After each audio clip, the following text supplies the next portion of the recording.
Chapter 299. Bao Xianglu's young ladies were the most expensive, and similarly, Bao Xianglu's young ladies were also the best. Even though Luing was not considered as the leading hostess in Bao Xianglu, she was considered to be a beauty, but this was only relative to the rumors outside. In fact, Bao Xianglu would have new young ladies coming in every day, and every one of them had good looks and talents. Males were fond of the new and tired of the old, so the number of guests that came to look for Luing had decreased by a lot. But recently the young ladies in Bao Xianglu knew that Luing, who was somewhat deserted, had a big business recently, as a young male would come to look for her every 3 to 5 days. In Bao Xianglu, it was very rare for a guest to only pick one young lady at a time. Everyone guessed that this was to redeem Lu Ying's freedom. Mo Qing followed that female to a small building upstairs, and the red-clad female withdrew with a smile. On the soft couch, a young female was dressed in a light red muslin robe as she reclined and hugged a zither. Her watery eyes were filled with affection, and there was an ambiguous smile on her lips. Her clothes revealed half of her shoulders, making one's imagination run wild. Mo Qing took a deep breath and looked straight ahead as he walked to the table to sit down. He poured a cup of tea for himself and started his day's itinerary, in a daze. The sound of the zither abruptly stopped, and Luing had a flustered and exasperated look on her face. She walked to Mo Qing and said angrily, "Gentleman." Mo had come a few times and turned a blind eye to Luing. "Could it be that you are playing with Luing? Or is it that Lu Ying's body is dirty?" The sisters were all envious that she was able to make it big because there was a male who was willing to pick her alone, but no one knew that this male was good-looking but useless. No matter what tricks he used, this person would not even take a look at him, not to mention anything else. Mo Qing shook his head but did not speak as he stared straight at the teacup in front of him. But his heart was extremely helpless. What Shen Miao said was indeed right. This Luing was indeed a flirtatious female. Previously, when she used methods to tease him, Mo Qing himself was somewhat unable to control himself. Now sitting here for another moment was torture, but Shen Miao wanted him to continue sitting like this. The angrier Luing got, there was a seductive smile on her face. She simply sat on Mo Qing's thighs and hooked her hands around the other's neck before whispering into Mo Qing's ears, "Gentleman Mo, are you willing to let me sit like this?" With a "pa" sound, it was Mo Qing who pushed Luing onto the ground. Situated in the Kuai Hua Lu opposite Bao Xianglu, in one of the elegant rooms, the table was filled with a dazzling array of jade plates and musical instruments, with 3 people sitting in the middle. A man who looked like a guard walked in from outside and bent his head to whisper a few words into the ears of the purple-clothed youth sitting in the middle. Speaking of which, Ji Yushu spoke in puzzlement, why did Shin young lady let her own guards go to Bao Xianglu to look for young ladies? Moreover, this guard only watches and doesn't eat, Gao Yang added. Towards Shen Miao, Gao Yang and Ji Yushu no longer treated her as an ordinary young lady of a military family. Everything that she did seemed to have a deep meaning. Thus when they knew that Shen Miao sent Mo Qing to Bao Xianglu to look for young ladies, both of their first reaction was that Shen Miao was planning to scam someone again. Bai Shaoxing's people went out to observe for several days in a row, and the thing that made one's teeth drop was that the guard picked Lu Ying but did not do anything and just sat in Lu Ying's room for a night before leaving. They carefully inquired about Lu Ying's background, and she was just a prostitute that was sold to a brothel. There was nothing special, so they did not understand the deep meaning of Shen Miao's actions. Could it be that she wants to groom a eunuch as a confidant? Ji Yushu's thoughts were exceptionally strange. Now it is to let that guard adapt to the life of a eunuch in advance. Your thoughts are always so wonderful. Gao Yang muttered, I see that she wants to win over Lu Ying, perhaps it is to deal with the other 2 households of the Shen family.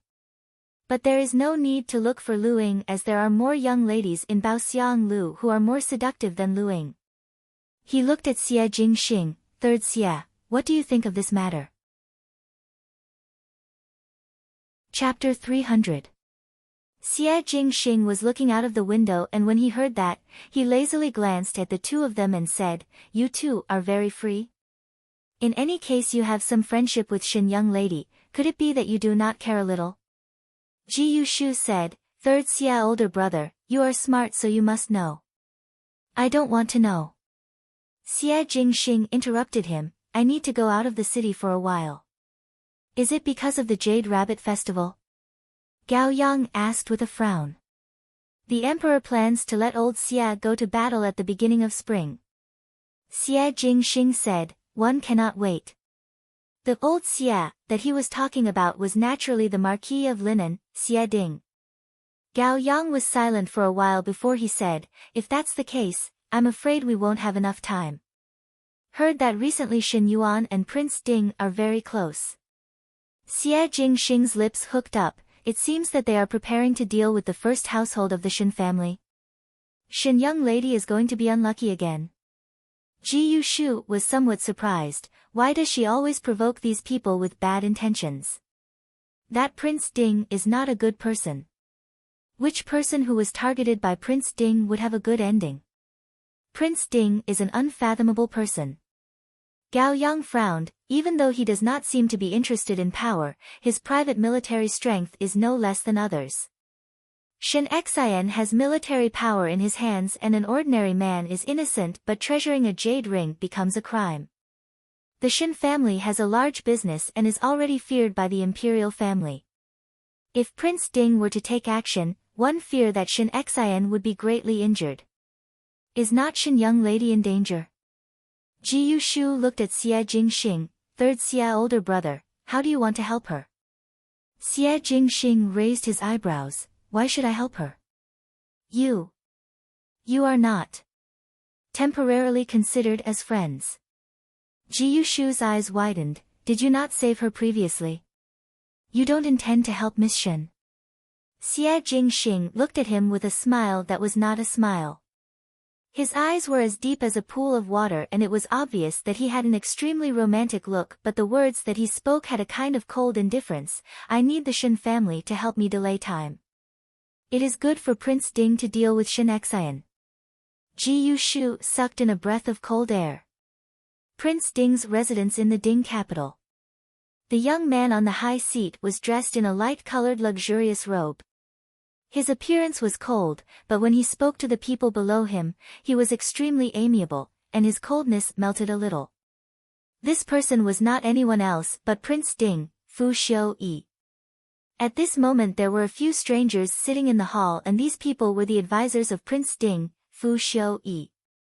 He knew how to use people well and knew how to be courteous to the wise. If it was an ordinary prince, although they would give money and land to their advisors, they would not have the same respect as him. Not only would they be on equal footing with him, when they spoke, they would also be extremely respectful. It was because of Fu Xiuyi's attitude that he was able to attract many wise people. It was because of these wise people that Fu Xiuyi's schemes and grand plans were still kept in the dark, including Emperor Wenhui. The young man sitting in the middle was dressed in blue. His appearance was somewhat out of place among these advisors because he was too young. He stood up and Fu Xiuyi asked, Shin Yuan, what do you think? You can say it. Shin Yuan cupped his hands towards Fu Xiuyi. When he just entered officialdom, he secretly became Fu Xiuyi's person. Fu Xiuyi was a person who knew how to recruit talents and Shin Yuan had talent and ambition, and was able to endure the loneliness of being outside, thus Fu Xiuyi thought highly of him. Shin Yuan said, now everyone is secretly fighting for military strength and whoever has military strength will have more chips. Ming Qi's current military strength is Xia in the south and Xian in the north. Even though the Xia family's military strength is strong, but His Majesty let the Marquis of Lin and go into battle at the beginning of spring, so there must be a plan. The Xia family cannot be moved but the Shin family is different. Shin Yuan paused before continuing, Shin Xian took the initiative to stay in the capital for half a year and there are a number of people who want to win Shin Xian over. There are too many variables in the Shin family's army and if one is unable to obtain it, it would be better to destroy it. If one were to take a gamble, perhaps it would be in line with His Majesty's intentions and also allow His Highness to prove that there are no other ambitions. Shen Yuan himself was a member of the Shen family but kept saying Shen family. It was obvious that he did not put himself and Shen Xian together. His words were obviously targeted at Shen Xian. Fu Xiaoyi looked at him with a smile, perhaps he understood but pretended not to know. After all, Shen Yuan's words to him only had advantages and no disadvantages.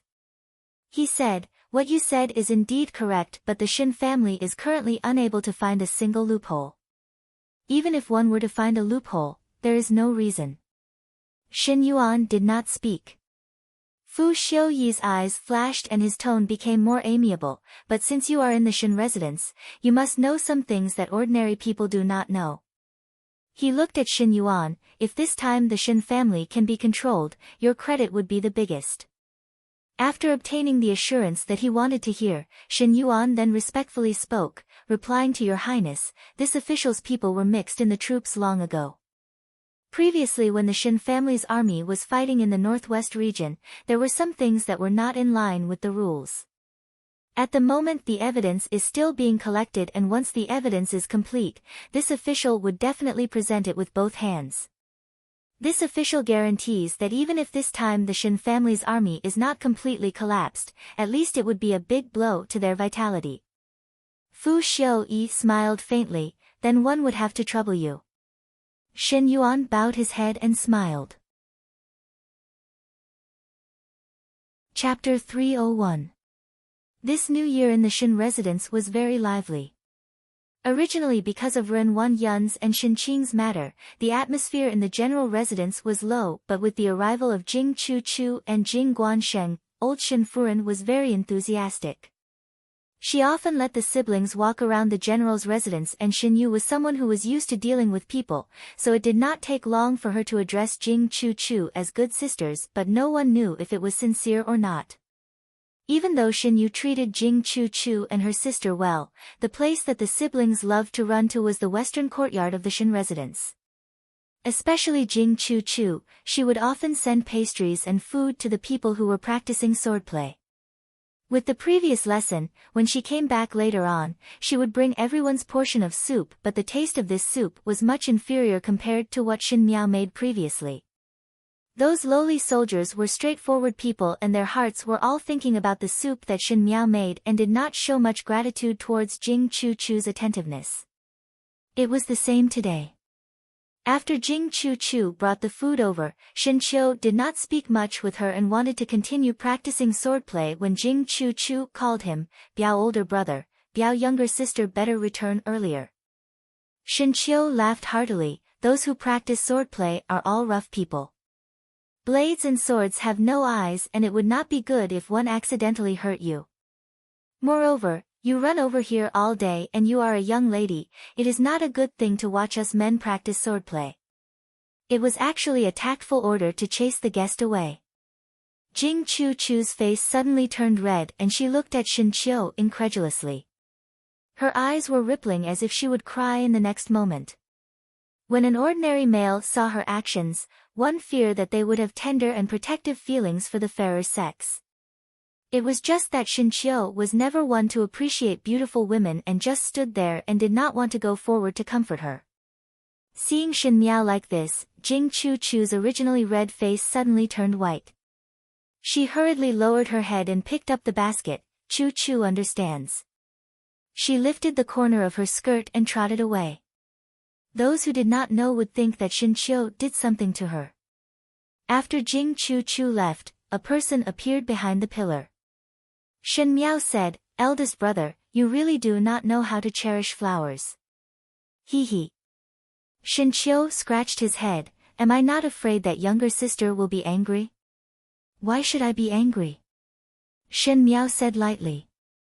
Shen Qiu instantly felt a gust of cold wind blowing past as he said, "Younger sister does not like Biao younger sister, right?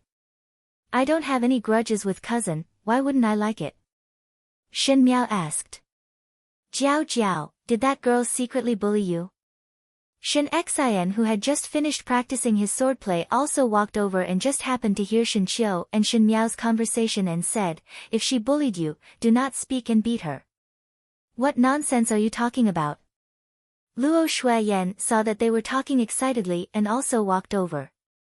When she heard what was said, she glared at Shen Xian. Jiao Jiao, do not listen to your father's nonsense. How can a young lady casually make a move? If she bullies you, go back and tell me, and I'll beat her up for you. Isn't that still a beating? Shen Qiu muttered. Let me do it. I'm young and strong. Shen Miao said, she did not bully me. Then why don't you like her?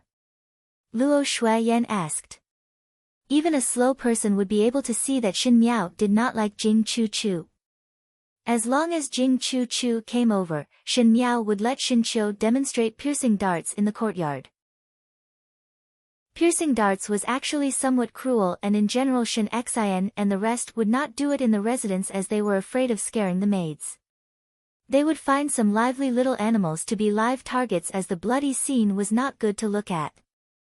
And every time Jing Chu Chu came over, Shen Miao would say, Father, eldest brother, I want to see piercing darts. Every time Jing Chu Chu would be scared till her face turned pale, but she would unswervingly stand by her side and would often feel disgusted after watching. Shen Miao was never tired of it, as if she felt comfortable when Jing Chu Chu felt disgusted. Over time, everyone in the courtyard could see that Shen Miao was deliberately messing with Jing Chu Chu. Chapter 302. Shen Xian and the rest did not understand, but when they saw Shen Miao throwing a temper, they thought that it was most likely a disagreement between young ladies. As men, it was not good for them to directly intervene in young ladies' matters, so they let Shen Miao do as she wished. Most likely she was very curious today and could not help but ask. It is not that I do not like her. Shen Miao said. Just as the words were spoken, Jing Zhe, who was at the side, spoke. Young lady like to be quiet. That Biao young lady and Biao young master would often come over to talk to young lady, especially Biao young master who would chat with young lady. Young lady do not like to talk to strangers, so it seems that she is somewhat annoyed. Jing Zhe said those words with a serious expression, and Shen Miao could not help but turn back to look at her. Shen Xian's and Luo Shuiyan's expression suddenly changed. On the surface Jing Zhe's words seemed that Shen Miao was annoyed with the Jing siblings, but in fact there were many meanings in her words. A Biao young master would often come over to talk to Biao younger sister and had some skills in pestering others. Luo Shuiyan said angrily, what exactly does your nephew mean? Furen, quell your anger. Shen Xian quickly comforted and then said to Shen Qiu, Brat, you have arranged so many guards in the courtyard but did not discover that your younger sister is pestered by those cats and dogs every day? Shen Qiu felt wronged. I really did not discover it. Naturally Shen Qiu would not be able to discover it because the places that Jing Guanxing chose to meet with Shen Miao were not in the courtyard, or at the residence's entrance, or in the garden or in the corridor. In short, one could meet anywhere at any time. Go and guard the courtyard entrance for me. If you see those two siblings again, just say that the courtyard is closed for sword practice and no one is allowed to enter. Shen Xian roared. Shen Qiu immediately went to pick people. Luo Shuiyan touched Shen Miao's head. Jiao Jiao, in the future if that person comes to pester you again, do not be polite with them. Beat him up. Shen Xian. After Luo Shuiyan and Shen Xian returned to the sword practice grounds, Shen Miao then lightly swept a glance at Jing Zhe. You talk too much. This servant knows her mistake, but young lady, Jing Zhe lowered her head, it is obvious that Biao young master has ill intentions towards you and you have already seen it. Why did you not tell master and Furen? Jing Guansheng is an astute person. Shen Miao smiled gently, it is a pity for an astute person to be crippled like this. I still have use for this person. However, she changed the topic, after what you've said today, I think some things will speed up. Let's wait and see. Ever since Shen Qiu instructed people to place a group of guards at the western courtyard's entrance, to strictly guard against Jing Chu Chu and Jing Guansheng, the western courtyard became much quieter. Without the two siblings disturbing her, Shen Miao was much more at ease. However, while it was peaceful on their end, some people were anxious. In Rongjing Tang, Old Shenfuren's sharp eyes stared at Jing Chu, as if the previous affection was just an illusion. She said, Chu, what exactly did you do? Why can't I even enter the eldest master's courtyard now? Jing Chu lowered her head somewhat angrily and said softly, one do not know why but fifth younger sister seems to be very guarded against me.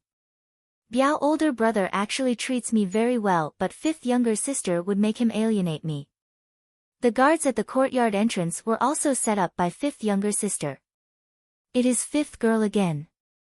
Old Shenfuren was so angry that her face turned green. Zhang Mama, who was beside her, quickly patted her chest and comforted, Old Furen, please calm down. That girl is so smart. Forget about your older brother, now even you are guarded to this extent. I am angered to death. Old Shenfuren's original intention was to hope that Jing Guansheng and Jing Chu would deal with Shen Miao and Shen Qiu respectively. But Shen Miao was after all a female and in matters between men and women, once something happened, the one to suffer would always be the female. With Shen Xian's and Luo Shuiyan's violent temper, one could not predict what would happen. If it was Shen Qiu, the one to suffer would be Jing Chu as the reason would always be on their side. In the past, the people of the Western Courtyard were carefree and they were all people who fought on the battlefield and would never fuss over these small matters. Those who were used to holding swords and spears would not pay attention to such small matters. Who knew that this time the Western Courtyard's style of doing things had changed and they directly locked the courtyard doors. Chapter 303. Old Furen. Zhang Mama muttered, fifth young lady's attitude, one fear that she is already suspicious of Biao young lady. One fear that it would be somewhat difficult to proceed step by step. When Jing Chu heard this, her heart was even more ashamed and angry.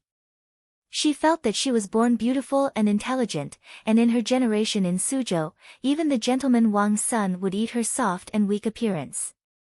Who knew that she would hit a wall here in Shenqiu, and one did not know how sullen her heart was.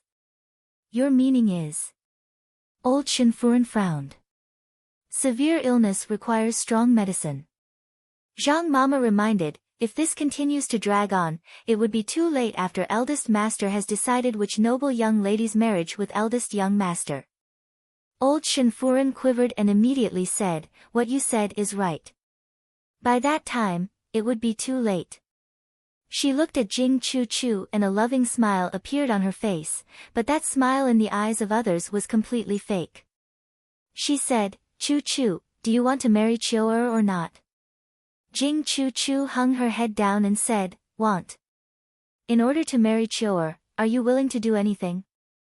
Jing Chu was surprised for a moment and vaguely guessed something, and her heart could not help but jump up. She was able to handle the affairs of males with ease, and her delicate and pitiful posture made her able to easily hook the hearts of the young masters of wealthy families in Suzhou. But the Shen family was the residence of the formidable great general and Shen Qiu was the son of the formidable great general. Naturally she was moved. Even though she had never done such a thing before, but after hearing old Shenfuren's words, it was as if a lot of shining gold and silver appeared in front of her. She clenched her fists and softly said, Chu is willing. Old Shenfuren smiled in satisfaction. For the next few days, the Shen residence was much quieter. Jing Chu and Jing Guanxing stayed in the courtyard at the back of Rong Jing Tang, and no one knew what they were fiddling about in the house, but did not go out at all. On this day, when Shen Miao went out to the corridor, she coincidentally met Jing Chu. Jing Chu was wearing a moon-white lined jacket and an emerald-colored skirt, looking like a pretty daughter of a humble family. In the Ding capital, this kind of young lady from Suzhou had a unique flavor, enough to make passers-by stop. Fifth younger sister. Jing Chu bowed to her. Shen Miao smiled gently, where is Biao older sister going?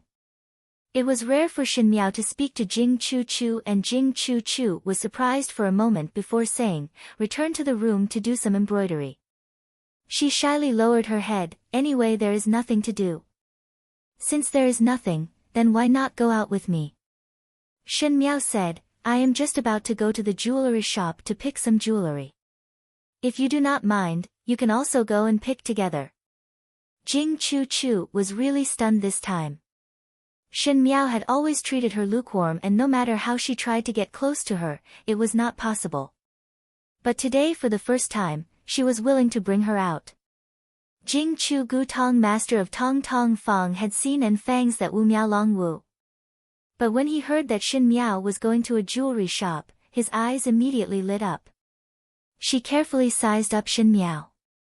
Shen Miao was wearing a snow-green colored crane embroidered cloud embroidered skirt, and on her upper body was a xiang-colored armor. She always wore dark colors, but it did not make her look old-fashioned at all. Instead, it made her complexion look like jade and had a pressing noble air. Jing Chu Chu was secretly jealous in her heart. She thought that her appearance was not inferior to Shen Miao's, but when she stood with Shen Miao, she inevitably felt ashamed of her inferiority. Shen Miao was naturally noble, and with one look, one could tell that she came from a small family. The more one was jealous, the more one would yearn. Jing Chu Chu's gaze landed on the lotus flower pearl hairpin on Shen Miao's head. That pearl was big and round, and the slightly flickering luster almost dazzled Jing Chu Chu's eyes.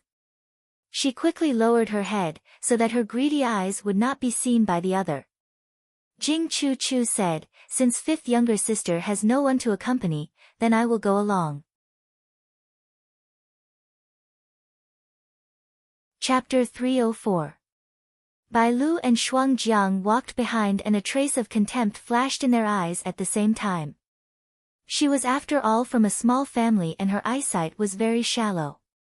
Just a little jewelry was able to lead her by the nose. No wonder Shen Miao said that Jing Chu Chu was not a person to be feared. Both of them left the residence and rode the horse carriage towards the Ding capital. Shen Qiu naturally let a group of guards follow, and it was very impressive. When they reached the treasure pavilion, Shen Miao casually picked a few jewelry, but it was Jing Chu Chu who held one and touched that one. She was so fond of it that it made the shopkeeper somewhat cast sidelong glances. In all fairness, Jing Chu Chu's looks were not bad, especially the Suzhou females were born soft like water, which was different from the females in the capital. But this small family style had greatly reduced her beauty. After all, one could not just rely on one's face to be popular in the Ding capital. Seeing Jing Chu Chu like this, Shen Miao was not stingy and paid for the few items that she fancied. Jing Chu Chu felt that she was much closer to Shen Miao, and when it was nearing noon, Shen Miao said, "Let us eat outside today. After picking for the entire morning, one is somewhat hungry. Most likely you have not come to Kuai Huolu in the Ding capital, as ordinary people do not have such good fortune." Jing Chu Chu looked at the grand restaurant in front of her, and there was some yearning in her eyes. Today Shen Miao was picking jewelry and buying fabrics, and Jing Chu Chu had never seen such extravagant spending before, so for a moment she felt dizzy. It was because of this that she felt that the Shen residence was wealthy and was determined to enter the Shen family. When they reached the restaurant and sat down, Shen Miao picked a seat by the window on the second floor. The waiter reported some dishes and Shen Miao picked a few. The few dishes that she ordered were all Kuai Huolu's signature dishes, which made Jing Chu Chu stunned. After the waiter left, Shen Miao then said to Jing Chu Chu, "The people who come here to eat are all rich and noble. Many of them are high-ranking officials in the Ding capital and must not be underestimated." Jing Chu Chu nodded her head repeatedly. Shen Miao gently smiled and picked up the tea to drink, but her hand accidentally shook and the teacup fell onto her body and most of the tea splashed onto her skirt. Jing Chu Chu jumped in shock. "Fifth younger sister." "Nothing." Shen Miao waved her hands and stood up. "There is a place to change clothes here, and there are still some clothes in the carriage. I will go and change now, wait for me here." Finishing, he called out to Bai Lu and Shuang Jiang, "Let's go." When she left, those Shen residence's guards also followed, and Jing Chu Chu quickly shouted, "Fifth younger sister, these guards." She was still somewhat afraid. "Don't worry. In broad daylight, no one would dare to make things difficult for you." Shen Miao said, Moreover, the guests here are all people of status and would not do anything. Her expression was gentle but her tone was unquestionable. Jing Chu subconsciously did not refute, and by the time she recovered to her senses, Shen Miao had already brought the group of guards far away. Jing Chu's expression darkened. Shen Miao would always have a high and mighty attitude in front of her, and this kind of attitude made Jing Chu clearly aware of the disparity between her and herself, making her feel even more unreconciled. Moreover, she heard from the people of the Shen residence that Shen Miao was previously a stupid and ignorant idiot. Why was it that a person who did not know anything about the four arts was able to occupy the position of the daughter of the first household of the Shen family? Shen Xian and wife were also obedient to her and even let Shen Miao pick first without a second word when His Majesty bestowed them. One would always be jealous because of comparison, and now when Jing Chu looked at Shen Miao, she was so jealous that she went crazy. She picked up the teacup in front of her but copied Shen Miao's actions and sipped it in small mouthfuls, as if by doing so, she would be able to get some of Shen Miao's air of nobility. Just at this moment, a group of people walked past her and sat down at the table beside her. The person at the front was a young man who was refined and dressed in brocade clothes. Even the servants behind him were dressed in exquisite fabrics. Chapter 305. Thinking of what Shen Miao said just now, those who come here are either rich or noble, Jing Chu's heart suddenly moved. That young man also seemed to have noticed her and looked over. When he saw Jing Chu's appearance, his eyes could not help but brighten. Jing Chu's white coat matched with a small emerald skirt, snow-white skin and flower-like appearance. The most important thing was that gentle and timid manner. When she looked at that young man, she quickly lowered her head in shock. Most of the females in the Ding capital were in the imperial city, so they were generous and decent in their actions, but it was rare to see such a delicate and timid Jiangnan young lady. That young man's eyes were somewhat dazed, and the more eager his gaze was, the deeper Jing Chu's head lowered. Time slowly passed by and the dishes were all served, but Shen Miao did not come over for a long time, so there was only Jing Chu sitting alone at the table.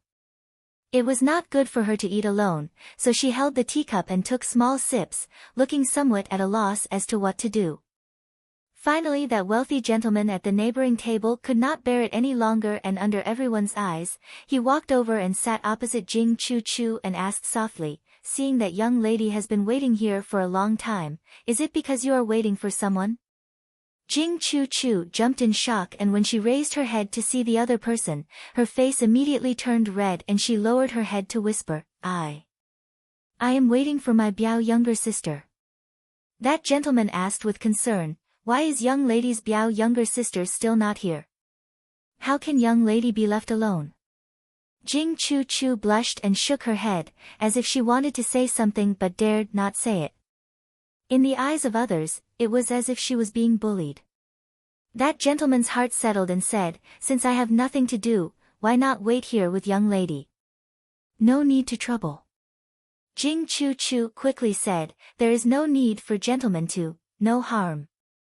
That person said with a smile, "You are sitting here alone, and if someone with ill intentions were to come over, one fear that there would be a lot of trouble. It would be better for me to accompany you here." His words were gentle and there was a refined smile on his face, making it easy for others to have a good impression of him. Jing Chu lowered her head and said, "Many thanks to gentlemen. Young lady does not look like someone from the Ding capital." He asked. I am from Suzhou." Jing Chu said. Both of them spoke one sentence at a time. That young person was very good with words, and with just a few sentences, he coaxed Jing Chu to smile. Even though she looked somewhat shy, her attitude towards that person gradually became closer. That young person talked about his own anecdotes, and it seemed that he had been to many places and his family was quite rich. As such, Jing Chu's smile deepened. In another private room of Kuai Huolu, one could see Jing Chu's table clearly through the carved window.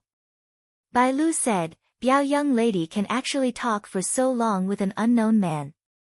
Her words were filled with disdain. That's not an ordinary man. Shen Miao supported her chin with one hand and said lightly. Does young lady know that gentleman? Shuang Jiang asked curiously. The guards in the room were also somewhat astonished. Shen Miao left Jing Chu Chu alone there and changed a place to sit alone. It seemed that it was to let Jing Chu Chu talk to that male. Now listening to Shen Miao's meaning, she knew that male. Shen Miao smiled gently but did not speak. I say. At the other end, in one of the rooms in Kuaihualu, Ji Yushu's eyeballs almost fell out. Could it be that she knows Sun Kai Nan? Even though Sun Kai Nan is Sun Tianzhang's only son, he did not enter officialdom and was raised in the residence as a prodigal son who only knew how to eat, drink and play. He did not even go to Guangwentang before, so how did Shen Miao know him? Gao Yang glanced at him. Chapter 306. Could it be that you believe that this is a coincidence?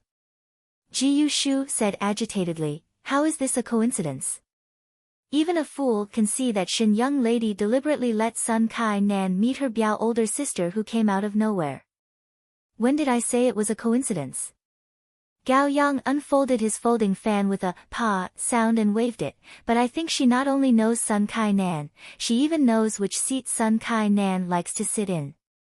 Don't you find it strange? Gao Yang touched his chin. Shen Miao is just an unmarried young lady, but why does it seem that she is more powerful than you, Bai Shaosheng? She knows everything we know and don't know. I really wonder if she knows anything we don't know. Stop slandering Bai Shaosheng. Ji Yushu retorted, Shen young lady is not an ordinary person. You and I have been monitoring young Miss Shen's whereabouts all day. If Xie Sengu were to find out, he would definitely scold us for being too idle. Spying on her is much more interesting than other things. Gao Yang looked at Jing Chu Chu who was chatting happily with Sun Kai Nan outside and asked, why don't you guess what is her motive for doing this? Ji Yushu seriously thought about it. She wants to be a matchmaker for Sun Kai Nan and her Biao older sister. When have you ever seen Shen Miao so kind? Gao Yang did not hesitate to pour cold water on him. Then tell me what is going on. Ji Yushu was discouraged. Does the minister of the Ministry of Personnel have any dealings with the Shen family recently? Gao Yang propped his chin with his fan and pondered. In Kuaihua Upper Building, Jing Chu Chu and Sun Kai Nan talked for a long time, and the more they talked, the more congenial they became. If one did not know, one would think that they were a pair of celestial couple. After a while, one saw a few Shen residence guards walking to Jing Chu Chu's side and said, Biao young lady's clothes do not fit, and had lost her interest. She had already paid the shopkeeper and left first. Please ask your subordinates to protect Lady Biao. After Lady Biao finishes eating, send Lady Biao back to the mansion. Jing Chu Chu was somewhat surprised. Fifth younger sister went back first? The guard nodded. How can fifth Shen young lady leave you alone like this? Sun Kai Nan felt it was unfair. He already knew from Jing Chu Chu's mouth that the Biao younger sister that he was waiting for was the fifth young lady of the Shen residence, Shen Miao. Sun Kai Nan did not know much about Shen Miao and only knew that she was an idiot that chased after Prince Ding. Now it seemed that not only was Shen Miao an idiot, she also liked to bully others. He wanted to be someone who had tender and protective feelings for the fairer sex, so how would Jing Chu Chu waste his kind intentions? She immediately hung her head down and said uneasily, then I will return now. Sigh, how can we do that? Sun Kai Nan immediately said, if we go back now, wouldn't it be a waste of this table full of good dishes? Kuaihualu's wine and dishes have never been thrown away like this before. He looked at Jing Chu Chu who was at a loss and said with a smile, how about this, if young lady does not mind, this one is willing to accompany young lady for a meal. He acted like a gentleman. So many of your guards are here. How about they send you back after you finish eating? This. Jing Chu Chu was somewhat at a loss. Since we met, both of us are fated. Since we are fated, then one must not waste the fate that the heavens gave. That Sun Kai Nan opened his mouth and said with a glib tongue, when this one saw young lady today, there was a feeling of seeing an old friend, thus one wanted to talk with young lady. One do not know if young lady is willing to give face and accept this suggestion of this one. After hesitating for a long while, Jing Chu Chu finally nodded her head hesitantly, then. According to gentleman's words. Both of them then started to really eat and talk together. In the faraway compartment, Shen Miao looked at that pair of people and a sneer slowly floated on her lips. She was familiar with Sun Kai Nan. In the previous lifetime, it was this person who made Shen Qiu wear a big green hat. Shen Qiu was young and impetuous and dragged a crippled leg to kill that person in one breath. But at the end, she then found out that Sun Kai Nan was the only son of the Minister of Personnel. It was because this Sun Kai Nan was ignorant and incompetent and usually relied on his mouth and good looks to hook up females everywhere. No matter if it was a young female or a woman, he would eat them all up. Sun Tianzheng was afraid that the imperial censor would report him and normally did not allow Sun Kai Nan to go out, so there were only a few people who knew Sun Kai Nan. But in this lifetime, even if Sun Kai Nan turned into ashes, she would still recognize him. Sun Kai Nan liked the weak Jiangnan females the most, otherwise he would not have the guts to sleep with Shen Qiu's woman in the previous lifetime. Shen Miao's eyes drooped down and muttered in a voice that only she could hear, Sun Kai Nan, Jing Chu Chu, Ben Gong personally pulled up this previous lifetime's ill-fated fate for you. Do not let it down.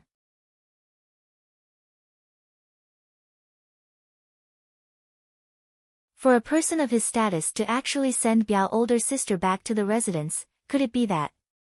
Shen Miao lightly said, he somewhat likes Biao older sister. Fifth younger sister do not speak nonsense. Jing Chu Chu quickly refuted but her cheeks quickly turned red and her eyes became somewhat erratic. Obviously Shen Miao's words had caused some waves in her heart. She whispered, gentleman's son and I are innocent.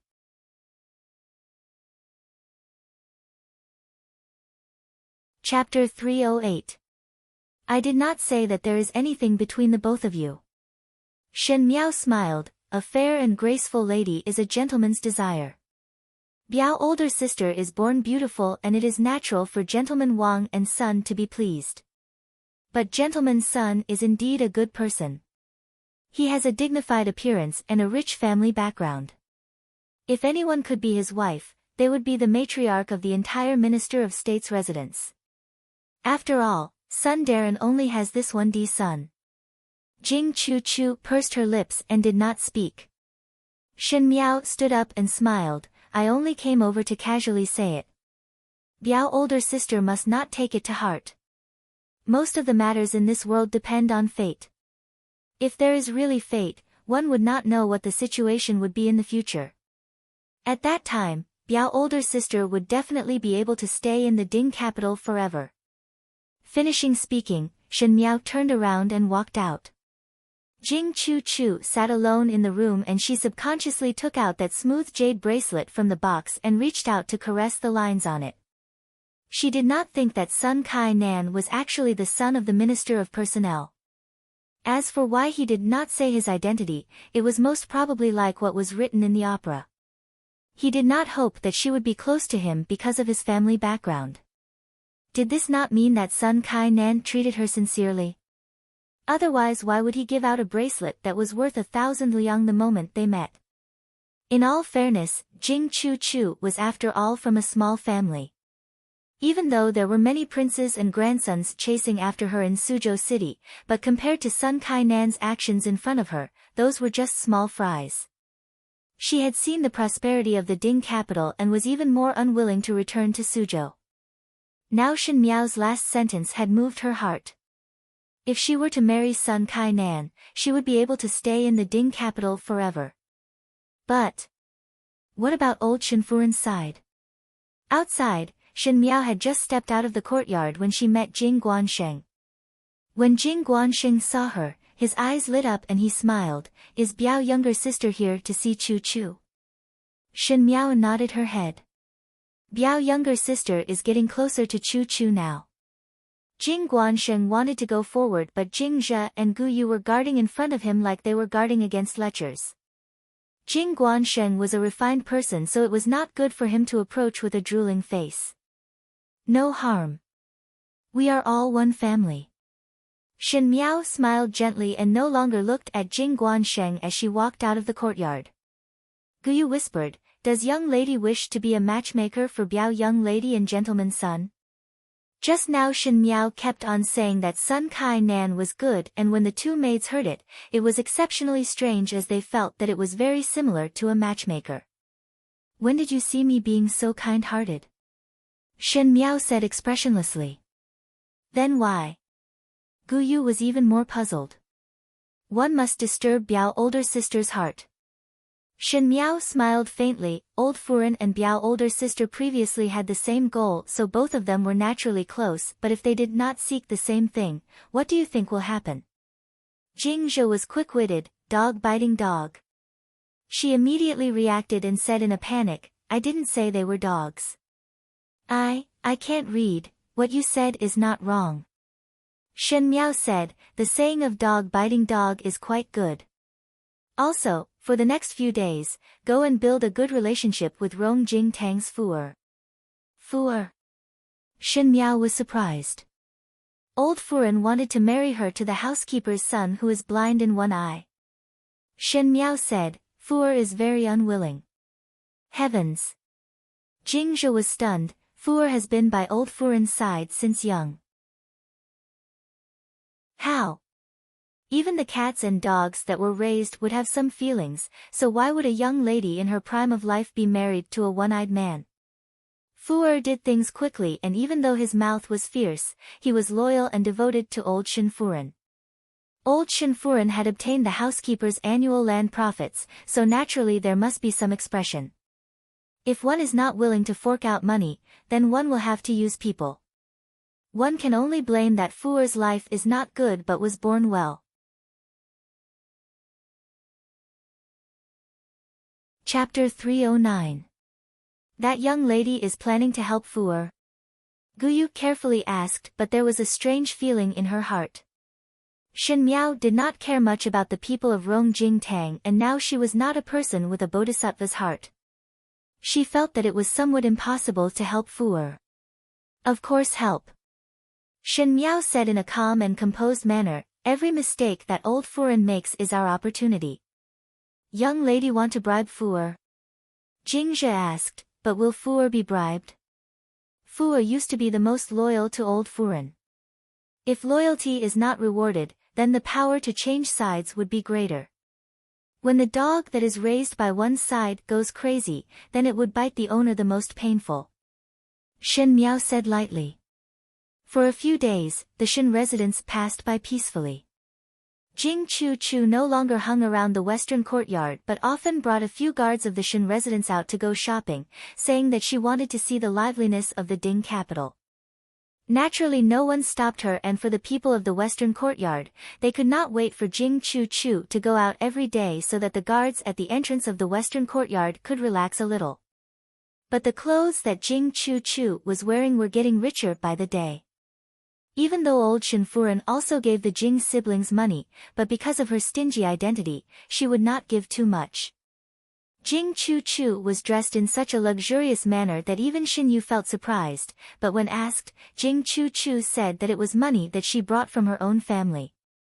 Even Jing Guansheng's hands were a lot more relaxed, and the amount of money that he gave to the servants in the Shen residence had increased. Everyone said that it was because the Jing siblings came to the Ding capital and their horizons were broadened. The habits of a small family were also restrained, and they became more like the people of the Ding capital. The Jing siblings lived comfortably, but naturally there were people in the residence who were not comfortable. In Rong Jing Tang, old Shen Furen looked at Jing Chu Chu in front of her and her eyes flashed. "Chu Chu, how are you doing recently? Is there anything that you are not used to in the Ding capital?" "Thanks to old Furen's blessings, Chu Chu is living very well," Jing Chu Chu said. "Since you are living well, then why do you not use the medicine that was given to you until now?" Old Shenfuren's pair of triangular eyes stared at Jing Chu and her tone was heavy. If one was timid, one would be scared to tears by her ferocious look. Jing Chu however lowered her head and her voice did not change at all as she said, Old Furen, Chu is currently unable to get close to Biao older brother and really cannot find a chance. Old Shenfuren had long handed the medicinal bag to Jing Chu and only let her find an opportunity to drug Shenqiu. Who knew that after so many days, the Shen residence was calm and peaceful and Jing Chu did not even take any action. You are loitering outside all day and only return to the residence late. It would be strange if one could find an opportunity. Old Shenfuren could not help but sneer, Chu, are you not willing? If you don't want to, then forget it. Chu is not unwilling. Jing Chu quickly said. These days she would meet with Sun Kai-nan privately outside and she pretended not to know of Sun Kai-nan's identity. Sun Kai-nan treated her gently and gave her clothes and jewelry. It was because of these things that Sun Kai-nan gave that Jing Chu hesitated in her heart. Compared to Shenqiu who had to go to the bitter cold northwestern region and not be seen all year round, marrying Sun Kai-nan was much more comfortable. But whether Sun Kai-nan was willing to marry her or not was another question. Jing Chu had been guarding her innocence because she knew the disease of men, let them see but not be able to touch but not be able to eat until they are not full, then she would be able to firmly hook a man's heart. She had indeed made Sun Kai-nan head over heels but Sun Kai-nan was the son of the Minister of Higher Officials' residence and she came from a small family. Even if Sun Kai-nan liked her, Sun Tianzheng would not agree and she was not willing to be Sun Kai-nan's concubine.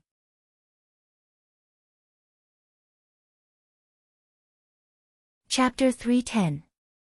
So Jing Chu hesitated. If it was with Shenqiu, old Shenfuren guaranteed that she would be Shenqiu's official wife but Sun Kai-nan treated her gently and generously.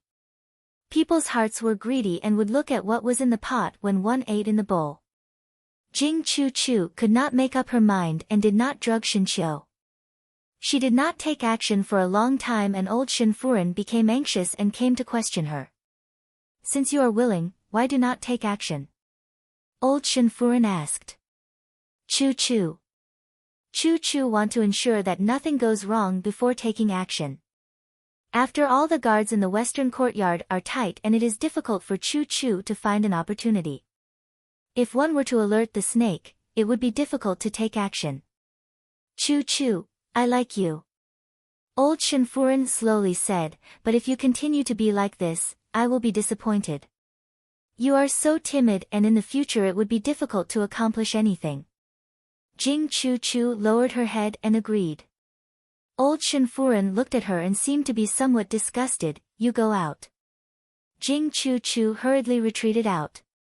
After Jing Chu left, old Shenfuren smashed the cup in front of her and said angrily, things that cannot be seen in public. Zhang Mama instructed the maid to pick up the fragments on the floor and comforted softly, old Furen need not be anxious. Most likely Biao young lady is a little timid. A young lady would have some scruples when doing this kind of thing. How can I not be anxious?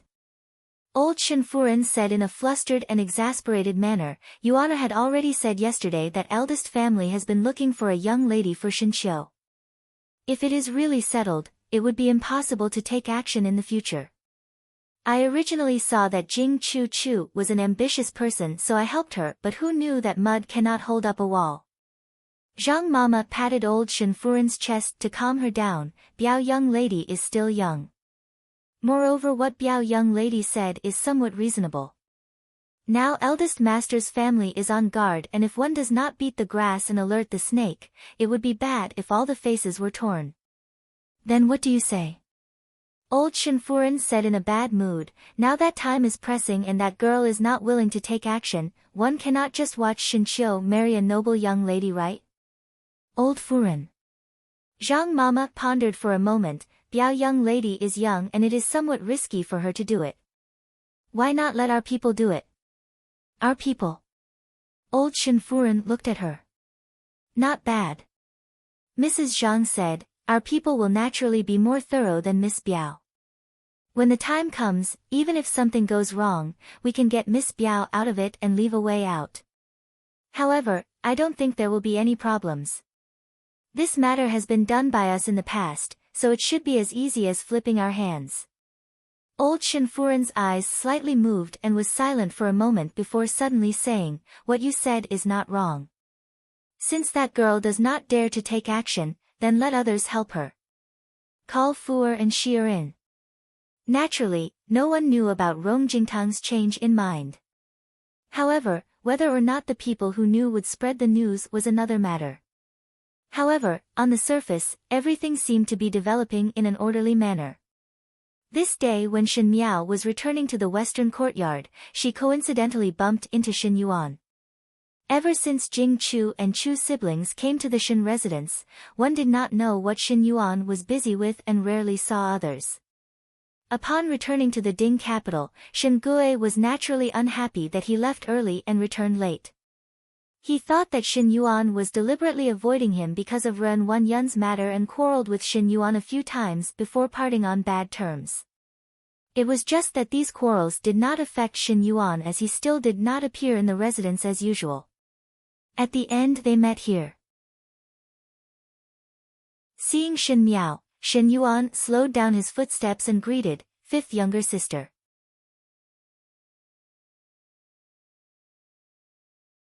Chapter 311.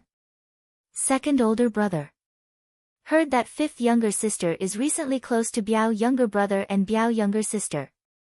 Shin Yuan smiled, "Did you just return from Biao younger brother's place?"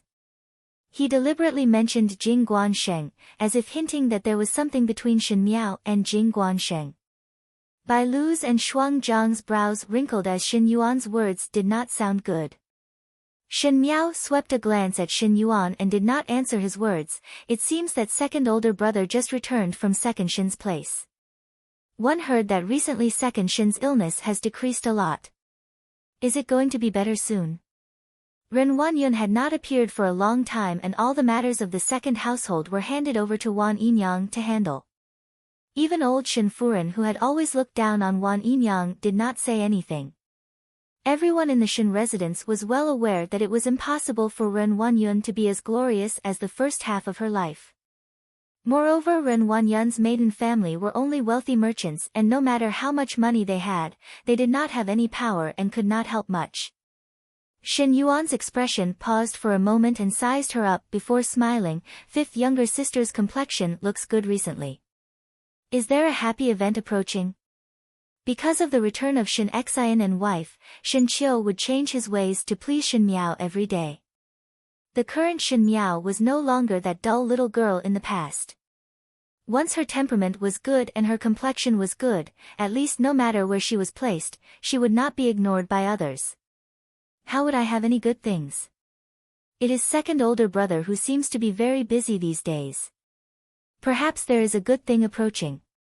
Shin Miao answered. Hearing that, Shin Yuan's face actually revealed an expression that could be called as happy. He said, "Oh. Seen through. In the past there were some troubles and bad luck, but recently second older brother is thinking of ways to disperse them. Seeing that things are going smoothly, most likely he is somewhat happy." He then looked at Shin Miao meaningfully, "But fifth younger sister need not belittle yourself. I see that fifth younger sister's good thing is approaching." Shin Miao did not speak. Shin Yuan cupped his hands and said, "There are still some matters and will not speak more with fifth younger sister. Farewell." Finishing, he strode away. Bai Lu said angrily, "This second young master is really too impolite." Shin Yuan's hostility towards Shin Miao and those weird words that he said could be heard by anyone. Shin Miao frowned tightly and looked at Shin Yuan's back without speaking. "Young lady?" Shuang Jiang asked worriedly. Shin Miao said, "He is somewhat strange." Shin Miao was very clear about Shin Yuan, this person. One should not underestimate him as he seemed to be indifferent to the matters of the residence but was the most vicious and merciless one. Now Shin Miao could be sure that the previous lifetime Shin Qiu's ending was definitely related to Shin Yuan. Even though Shin Yuan did not know that Shin Miao's arrangements were already misplaced, but those words just now seemed to have revealed some information that Shin Yuan still had a backup plan. Should we let Gardemo follow second young master? Shuang Jiang suggested. No need. Mo Qing still does not have that ability. Shin Miao shook her head. Fu Xiuyi was not to be feared, but one must be careful of the people behind Fu Xiuyi. She said, let's wait and see. Upon returning to the western courtyard, just as one stepped into the room, one saw Gu Yu and Jing Zhe anxiously waiting in the room. Seeing Shin Miao return, Gu Yu quickly closed the door and pulled Shin Miao to the couch in the inner room to sit down before Jing Zhe softly said, Young lady, Fu from Rong Jing Tang had passed a message over. How is it? Shin Miao asked. Old Furen plans to personally take action and arranged for it to happen 2 days later.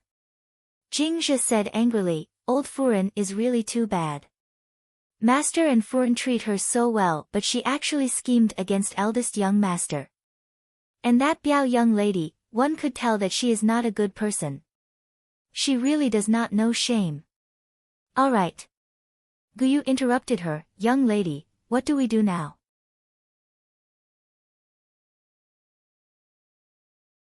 Chapter 312. Why 2 days later? Shin Miao asked. 2 days later is the family banquet and coincidentally second Furen's close friend will come over to visit second Furen. Jing Zhe did not finish her words, but there was no doubt about the meaning. Old Shin Furen wanted to take advantage of the fact that there were so many people around to accuse Shin Qiu of slandering Jing Chu Chu's innocence and wanted Shin Qiu to give an explanation to the young lady in front of everyone. How could Shin Qiu decline?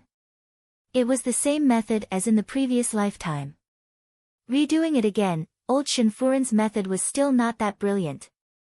Like this, you give instructions to Fuer. Shin Miao waved her hands and let Jing Zhe's ears to whisper a few words. But one still need to find someone to keep an eye on it. Shin Miao said, this matter cannot go wrong. This servant will understand. There was a flash of eagerness in Jing Zhe's eyes, this servant will definitely do this matter well. Shin Miao smiled gently, this is a good matter. Do not mess it up for others. It is retribution to spoil one's marriage. She stretched out her 2 hands and gently knocked on the teacup in front of her. Her calm and composed appearance was like that of a high and mighty person. In the night, in a residence that was a few hundred li away from the Ding capital, there was a person sitting in the main hall. The people standing in the hall were all dressed in black robes and long boots, and their neat and uniform appearance was astonishing. The leader cupped his hands and said, this subordinate did not handle the matter well and the news was sent back. May master punish. Enough. The young man sitting in the main seat waved his hand lazily. He was dressed in a purple robe, and the corners of his robe were embroidered with fine dragon patterns using golden thread. Under the flickering light, the golden dragon looked like it was about to soar into the sky from the flowing purple clouds. He was playing with a female hairpin in his hands, and on that handsome and charming face, even his smile had an evil air, as if he was a frivolous noble young master that walked out from a large clan. But looking at it carefully, that pair of astonishingly drunk peach blossom eyes were like ice and snow, so sober that there was not a trace of emotion. You all cannot hide it. Xie Jingxing said, I did not intend to hide it. It is nothing more than to fight for time. Since the news was sent back, now time is even more pressing. Master. The leading black-clad man frowned, the matters in the Ding capital have not been settled and time is pressing. What does master plan to do? Do not leave any future troubles. He tilted his head and thought for a moment before casually saying, find a time to settle brother Xie Changwu. In any case, Xie Changwu and Xie Changchao had the same blood flowing in their bodies, but when Xie Jingxing said it, there was no trace of hesitation, as if he was dealing with a stranger or even a cat or dog. Master. The black-clothed man was stunned and asked hesitantly, for so many years. Master, why? In the past I could not be bothered, but now both of them are restless. Xie Jingxing said, if I do not get rid of them, I will not be at ease when I leave. But Marquis Xia has already brought the two of them into officialdom. The man in black said, these days, the two brothers have been following Marquis Xia closely.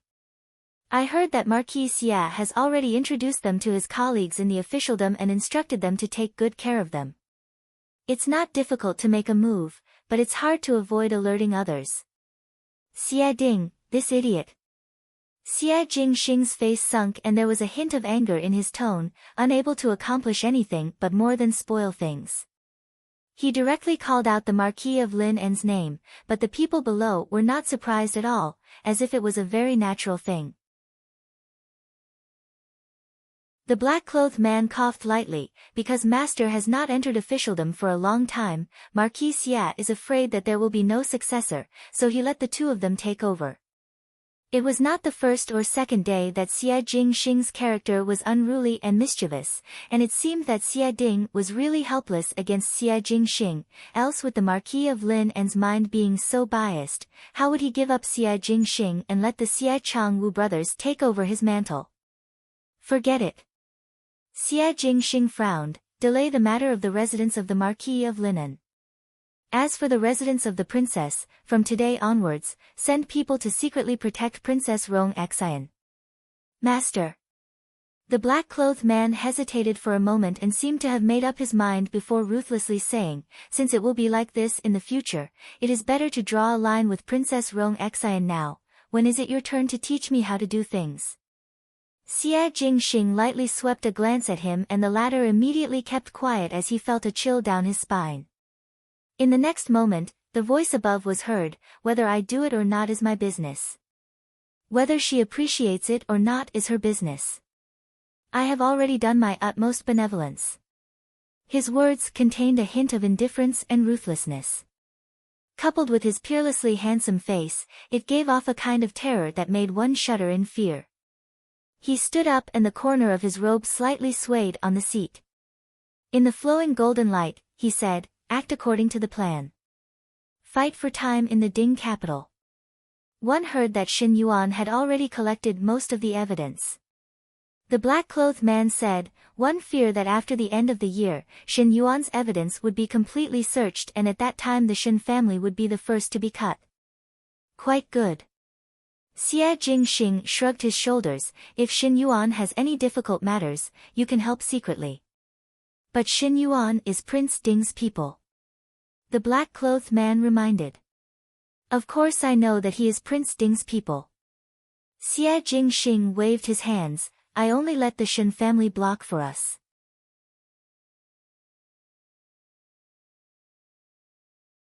Chapter 313. The Xin family banquet was set for 2 days later. The banquet was suggested by old Xin Furen herself, but every year the banquet was handled by Ren Wanyun and this year's banquet could only be handed over to Qin Roqiu. Now that the authority of the Xin residence was in Qin Roqiu's hands, old Xin Furen felt that she had given Qin Roqiu a huge face but did not know that this job that looked glamorous on the outside was actually unspeakably bitter. In Qiu Shui Yuan, Qin Roqiu sat in front of the table with one hand holding an account book and the other clumsily working on an abacus. The two maids standing behind her spoke, Furen, you have been calculating for the entire morning, it is better to take a break. The money does not match up. Qin Roqiu shook her head in distress, tomorrow this sum of money will have to be paid out of my own pocket. As she spoke, there was a trace of anger on her face. Qin Roqiu boasted that she was a noble young lady from a scholarly family and was aloof and proud, so she could not stand to be covered with the stench of money. In the beginning when old Xin Furen handed over the authority of the Xin household to Ren Wanyun, it was not that she was not jealous but she could not put down her face to fight for it, thus a knot was left in her heart. After so many years of hardship, she was able to become the matriarch of the Xin family but at this time she discovered that the authority of the Xin household was not that easy to grasp. Ren Wanyun was born a wealthy merchant and on normal days when old Xin Furen needed to spend more money, Ren Wanyun could at most deduct some from her dowry since Ren Wanyun was not lacking in money. But the Qin family were only civil officials and to put it nicely, they were uncorrupted but to put it bluntly, they were poor so how would they be able to take out more money to subsidize? Chen Roqiu thought that by taking over the authority of the Shin household, she would be able to allocate some money to subsidize the household. Now looking at it, Ren Wanyun had earned a lot over the years and many of the money in the accounts did not match up. Now that there was going to be a family banquet, there was not enough money. It was still alright in the past as Shin Xian's side received generous rewards from the palace and there was a lot of surplus. But now that the relationship between Shin Xian and the Shin family was stiff and there was no thought of subsidizing the public finances, Chen Roqiu only felt a headache. Obviously one knows that the public finances are not enough but old Furen is still holding a family banquet at this time. Is this not bullying Furen? Chen Roqiu's maid Shi was indignant for her. The great master also intends to leave her in the lurch. Madam doesn't have enough money. Why don't you ask the master for some? Hua Yi also said. What nonsense are you talking about? Chen Roqiu said, Master's salary is not even enough to bribe the officials, how can one let him take out money? She said, let me think about what to do. Shin Wan wholeheartedly wanted to climb up the official career ladder, but Shin Gui was different. Shin Gui was too ambitious, he didn't have any abilities and only knew how to curry favor with the public. On the other hand, Shin Wan climbed up step by himself. Although his pace was slower, it was more steady than Shin Gui's. Chen Roqiu had always known that she did not give birth to a son and could only rely on Shin Wan's love for her in the second household. Therefore, in order to control Shin Wan, she had to be gentle and careful. If she could not even settle the matter of money at home, wouldn't Shin Wan be annoyed? With Shin Wan's qualifications, there were many women outside who wanted to enter the second branch. How could she let herself be at a disadvantage? Moreover, this bit of money is not for nothing. Chen Roqiu's eyes flashed, if there is some harvest, it is worth it. Furen's meaning is, Chen Roqiu smiled, it is somewhat strange for old Tai Tai to hold a family banquet at this time. Moreover, I heard that in the past few days, that Suzhou Biao young lady liked to run over to the western courtyard. As Chen Roqiu spoke, there was a trace of disgust in her eyes, old Tai Tai's move is really inferior, but... Coincidentally, I also do not like Shin Qiu. Chen Roqiu did not like Shin Yuan and similarly did not like Shin Qiu. If one were to say that there was some fear towards Shin Yuan, then Shin Qiu was really looked down upon. She herself was unable to give birth to a son, so she could not bear to see other families' outstanding sons. As for Shin Qiu, Chen Roqiu only felt that he was a boorish person who only knew how to wield swords and spears, so how could he receive so many people's praises? People would want to destroy something because they could not obtain it. Shin Yuan's scheming mind was deep and she dared not make a move, but Shin Qiu was straightforward and sincere, and had never survived in the inner courtyard, so it was much easier to deal with him. The most important thing was that she did not even need to make a move. This time it was old Shin Furen who made a move, and she only needed to sit and watch the show.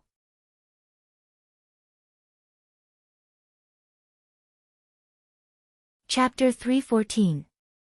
I will go back and write a few more invitations. Chen Roqiu said, find someone to send the invitations to the various Furen's residents. It was better to have more people watching the show. 2 days later, the Shin residence's family banquet. Ever since Ren Wanyun went crazy, those noble Furens cut off all contact with Ren Wanyun. After all, it was not a glorious thing to have a young lady who got pregnant before marriage. Even though they did not know what happened to Ren Wanyun, but when the tree falls, the monkeys scatter, so no one asked about Ren Wanyun. And the Furens who were on good terms with Ren Wanyun gradually got closer to Chen Roqiu. Even though they could not interact with Ren Wanyun anymore, the relationship with the Shin residents must still be maintained. There was more than one Furen in the Shin residence. Compared to Luo Shuayan, who was not in the Ding capital all year round and had a vulgar reputation, Chen Roqiu, who came from a scholarly family, was obviously easier to fawn on. Yi Furen and Jiang Furen had arrived a long time ago, and Jiang Shaoxian and Yi Peilan pulled Xin Yu to speak. One will only go to Guangwen Tang after the end of the year. It is boring to be locked in the residence these days. They were gossiping, completely forgetting about Xinqing's death, forgetting that not long ago, they were true friends with Xinqing. The friendship between the noble females in the Ding capital was also so thin. Friends could not be compared to benefits, as one was not associating with a person, but the power behind that person. Xin Yu also smiled and responded to them. Thus Xinqing's matter was tacitly forgotten by the few of them. Bai Wei looked at the figure in the distance and said, "Hey, who is that?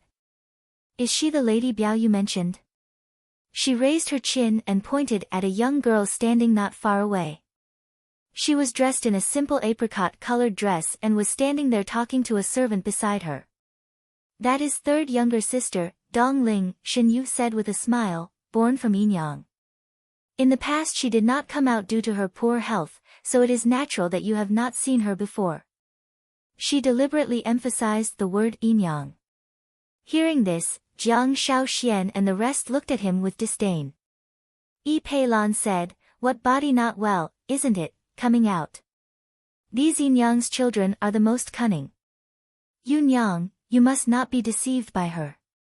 Xin Yu smiled, "Third younger sister does not go out of the courtyard. Look, that is my Biao older sister." As Xin Yuan was speaking, he saw Jing Chu Chu walking over from the side. Most likely she did not see Xin Yu and the rest over here and did not come over to greet them. Bai Wei's eyes were sharp. She asked with confusion, "Mother Yu, didn't you say your cousin came from Suzhou? Just now, I saw that her clothes and jewelry seemed to be very expensive. Look at the bracelet she's wearing, it's even better than the one you're wearing." Bai Wei's words were unintentional, but Xin Yu's face turned white. She forced a smile and said, "I don't know. It was probably given by grandmother. What is there to see?" Jiang Shaoxian said, "Could it be that those from Suzhou can be compared to our young ladies in the Ding capital? Clothes and jewelry can all be pretentious, but vision and temperament can't. Look at that delicate and timid look, how can she be presentable?" Xin Yu shook her head, "You all must not say that about Biao older sister. You're just too kind." Yi Peilan was exasperated that he did not live up to her expectations, getting close to just anyone, even the idiot in your Fu used to protect him.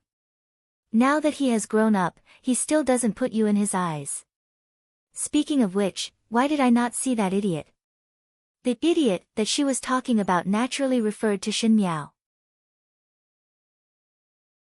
Ever since Guang Wentang and Xin Miao had a dispute, Yi Peilan had regarded Xin Miao as her number one enemy and could not wait to step on her. And the Xin Miao that she was talking about was currently in the western courtyard watching Xin Qiu drink tea. What exactly is going on with grandmother? Xin Qiu furrowed his brows and said, "Why did you invite so many ladies to the banquet? Everywhere you go, it's so noisy."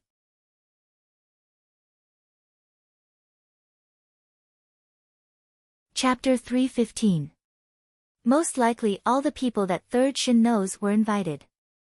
Xin Miao handed Xin Qiu a cup of tea, "Perhaps they admire your young general's elegance. Younger sister, spare me." Xin Qiu waved his hands, "One is already difficult to deal with. With so many females, the battlefield would not be that scary." Xin Miao found it somewhat funny. Xin Qiu's appearance of looking at females like scourges and fierce beasts was somewhat comical, but thinking about it, Xin Qiu was surrounded by females with ulterior motives and the females in the Xin residence were not easy to deal with. To his straightforward character, it was like a devil's den. There are also those that are not so difficult to deal with. Xin Miao tried to appease him, "In the future when you meet a young lady that you admire, you would not think like this." Xin Qiu did not speak and stared at her as if he had seen a ghost. After a moment he shook his head, "Younger sister, the expression that you had when you said those words really resembled mother." Xin Miao. With this thought, she really treated Xin Qiu as Fu Ming. Just as she wanted to speak, she suddenly heard some noises outside. She looked at Xin Qiu and both of them went out together but saw someone shouting at the courtyard entrance, "What is the matter with you all? I am just here to see Xin Miao. Let me in." Xin Miao was startled, Feng and Ning. When that person heard Shen Miao's voice, she was also stunned as she waved at her. It is me, Shen Miao. Quickly let me go. Let her go. Shen Miao said, she is the young lady of the Feng family. After Feng and Ning was let go of by the two of them, she then patted the dust off her body and said angrily, what is the matter with you? Why are there so many guards outside your own courtyard? I thought that something happened to you so I came in. Shen Miao, are you sick with so many people blocking outside? It was probably the first time that Feng and Ning was stopped by someone and her eldest sister temper flared up. She did not care about Shen Miao's head and face as she reprimanded Shen Miao. But it just so happened to step on Shen Qiu's sore spot. Shen Qiu leaned forward and frowned, who are you? Do you know any manners to shout in other people's residence? Shen Miao. For Shen Qiu to say the words do you know any manners, it was really thought-provoking. Suddenly being reprimanded, Feng and Ning raised her head and wanted to refute, but when she saw Shen Qiu, she could not help but be slightly surprised. Shen Qiusheng had sword-like eyebrows and bright eyes, and was very handsome. He was different from the soft and weak gentleman in the Ding capital. Usually his smile was warm and innocent, but when his face was cold, he was like a young general on the battlefield that made others tremble with fear, and had a bit of iron-blooded spirit. Feng and Ning's arrogance immediately converged and whispered, who are you? This is my eldest brother. Shen Miao said. Shen Qiu had some reputation in the Ding capital, with Xia in the south and Xian in the north. The little marquis of the Xia family and the young general of the Shen family were often compared, but it was a pity that Xia Jingxing was not willing to enter officialdom, otherwise these two people would be the most outstanding generation of military officers. What are you here for? Seeing that Feng and Ning was somewhat embarrassed, Shen Miao asked. When Feng and Ning heard this, she complained, I am here to talk to you. You also know that after those people in Guangwen Tang knew that I have a good relationship with you, they also excluded me. Who cares? I came looking for you. When Shen Qiu heard this, his face eased up a little. He knew that Shen Miao was neglected in the academy, but unfortunately he was not around all year round and could not always protect Shen Miao. Now that Shen Miao had a friend, even though she was arrogant and did not know etiquette, but make do with it. Of course he and Feng and Ning did not know that good relationship was only what Feng and Ning thought, and Shen Miao really did not have the leisure to make friends with others.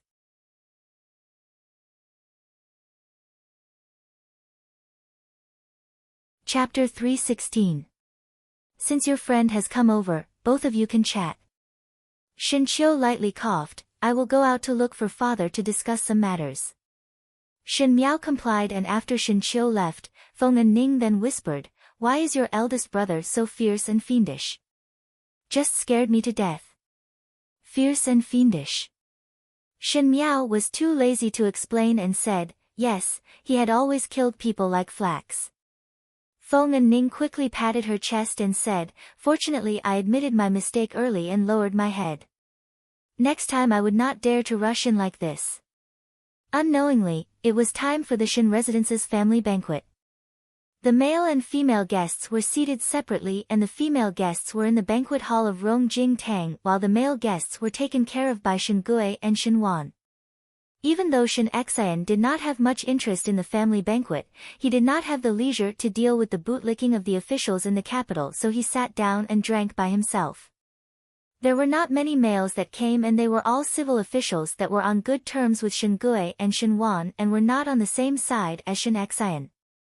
Thus when one looked at the bustling table, it seemed that Shen Xian and Shen Qiu were deliberately neglected by others. Shen Qiu was not at all unhappy because of this and it was lively to eat by himself. On the contrary, Shen Yuan actually had some of Shen Gui's shadow. His smooth and slick appearance made Shen Qiu somewhat nauseated. At the female side of the banquet, the ones who were neglected were naturally Luo Shuiyan and Shen Miao. Since they were Chen Rouqiu's sisters, naturally they had to support Chen Rouqiu's face. Even though one could not ridicule Shen Miao in front of Luo Shuiyan, it was possible to be neglected. Thus Chen Roqiu and Xin Yu were asked all sorts of questions by the young ladies and Furins, and even Jing Chu and Shen Dongling were given a few words of concern. Only Shen Miao was deliberately ignored by others. Luo Shuiyan was somewhat angry. If it was the previous Shen Miao, she would also be upset. But now it was different. No matter how lively those Furins and young ladies were, Shen Miao would reservedly eat her food and drink her soup. Her every move had a kind of dignified air that made others have an illusion that it was not those people who deliberately neglected her but Shen Miao herself who disdained to talk to these people. It was as if they were punching soft cotton, and after a few more punches, everyone started to lose interest. Madame Yi said with a laugh, "Everybody says that Suzhou is a place of spiritual beauty. I did not believe it at first, but now that I have seen this Lao Furin's Biao Xiaojia, I feel that these words are not false. Our capital can't raise such a beautiful girl." Old Shen Furin had shown 120% of importance to Jing Chu at the banquet. Even though one did not know the reason, the Furins present were not fools. Since old Shen Furin wanted to promote Jing Chu, there was no harm in saying it nicely. Jing Chu was so embarrassed that her face turned red and she lowered her head without saying a word. Old Shen Furin smiled. "Yi Furin's words, this old one will not comply. Yi young lady is also very lively and I like it when I look at her." Yi Pei Lan smiled as she thanked old Shen Furin for her praise and became even more curious towards Jing Chu as she softly asked Shen Yu, "Old Furin seems to really like your Biao older sister." Shen Yu vaguely agreed but there were some doubts in her heart. As Shen Dongling was sitting at the corner of the banquet, Wan Yinyang did not have the opportunity to attend such an occasion. And she did not have her biological mother's help and did not have old Shen Furin's promotion, thus she was unknown. Even so, Shen Dongling did not reveal a trace of unwillingness and only slowly ate the food in her bowl, exactly like a well-behaved and unfavored Shu daughter. Old Shen Furin instructed Jing Chu to eat more and at the same time said good things about Jing Chu to others, making a sensible and intelligent daughter of a humble family appear in the heavens and earth.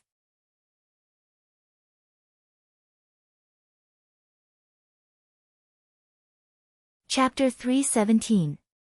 It was until the servant who came over to pour the tea accidentally splashed the tea on Jing Chu that this kind of lift then stopped. Old Shen Furin scolded that careless servant, "How do you do things? What if Biao young lady is scalded?" "No harm." Jing Chu smiled, "The tea is not hot so I am fine. The clothes are wet." Old Shen Furin looked at the large water stains on Jing Chu's clothes and said with concern, "One cannot wear wet clothes on such a cold day. Shir, bring Biao young lady down to change into a clean set of clothes." She then instructed Jing Chu, "One must not catch a cold." Jing Chu lowered her head to look at her clothes. No matter how thin the winter clothes were, it would still have weight. If the tea was washed into the cotton, it would be uncomfortable to wear it. At that moment she did not decline and said good to old Shen Furin with a red face and bid farewell to the female guests before leaving with the servant who led the way. Jiang Furin said, "Jing family's young lady is really blessed to be valued so highly by old Furin. How is it that she is blessed?" Old Shen Furin smiled till the wrinkles on her face wrinkled together. "It is this old one's blessing. This girl is well behaved and sensible. This old one likes her." Hearing this, everyone flattered again. Chen Roqiu glanced at old Shen Furin and her eyes subconsciously drifted towards Shen Miao. Most likely she was aware of her gaze as Shen Miao also looked towards Chen Roqiu with a slightly puzzled gaze. Chen Roqiu smiled and lowered her head as a trace of comfort flashed in her heart. But she did not see that the moment she lowered her head, the puzzled look in Shen Miao's eyes had disappeared and what replaced it was an extremely faint smile. If one were to look carefully, that smile seemed to contain some inexplicable excitement. It was Shen Dongling who was at the table who glanced at Shen Miao without a trace before quickly lowering her head to eat the food in her bowl. At the male side of the banquet, it was not as meticulous as the female side of the banquet. After all, it was the style of the officialdom and everyone was intoxicated with wine. Even though Shin Xian and Shin Qiu were left out in the cold, there were a few colleagues who came over to toast. After a few cups, Shin Qiu's head was somewhat dizzy. "Brat, only a few cups and you are already drunk. Did you not eat?" Shin Xian said angrily. Shin Qiu rubbed the space between his eyebrows and shook his head. "I don't know." As a man who grew up in a military camp, this bit of wine was nothing to him. One had to know that they usually drank wine from jars in the military camp and had always looked down on the wine in the Ding capital as they felt that it was not strong enough. Who knew that they would be slapped in the face today? It is really a waste of teaching you for so many years. Shin Xian hated iron for not becoming steel. "Uncle, don't be angry." It was Jing Guanshen who explained with a smile, "It is not that older Biao brother does not have a tolerance for alcohol, but he mixed Futu wine and Yinguang wine to drink together." He pointed to the wine cup in front of Shin Qiu. As expected, the wine in the cup was not red like the Futu wine, nor was it clear like the silver light wine. Instead, it seemed to be mixed together. Jing Guansheng continued to explain, "There are people drinking silver light wine and there are people drinking Futu wine. Biao older brother probably did not notice and poured them together. Drinking the silver light wine and the Futu wine together, other people would pass out after drinking half a cup. It is not easy for cousin brother to still be sober." "Ha ha ha." One of the Darren laughed when he heard it. This nephew's tolerance for alcohol is already not bad. General Shin must not blame him. Shin Yuan swept a glance at Shin Qiu and said, "Eldest brother cannot continue to drink like this. It is better to support him to the room to rest." Shin Qiu waved his hands and one did not know what he was mumbling. It seemed that he was already very drunk. "Why not I send older Biao brother back?" Jing Guanxing said with a smile. One would not hit a smiling face. Even though Shin Xian was rather critical of Jing Guansheng because of Shin Miao's matter, but ever since guards were placed at the courtyard doors, Jing Guansheng was well behaved. Shin Xian looked at him, "Since that is the case, then trouble you and Ah Qi to support him back."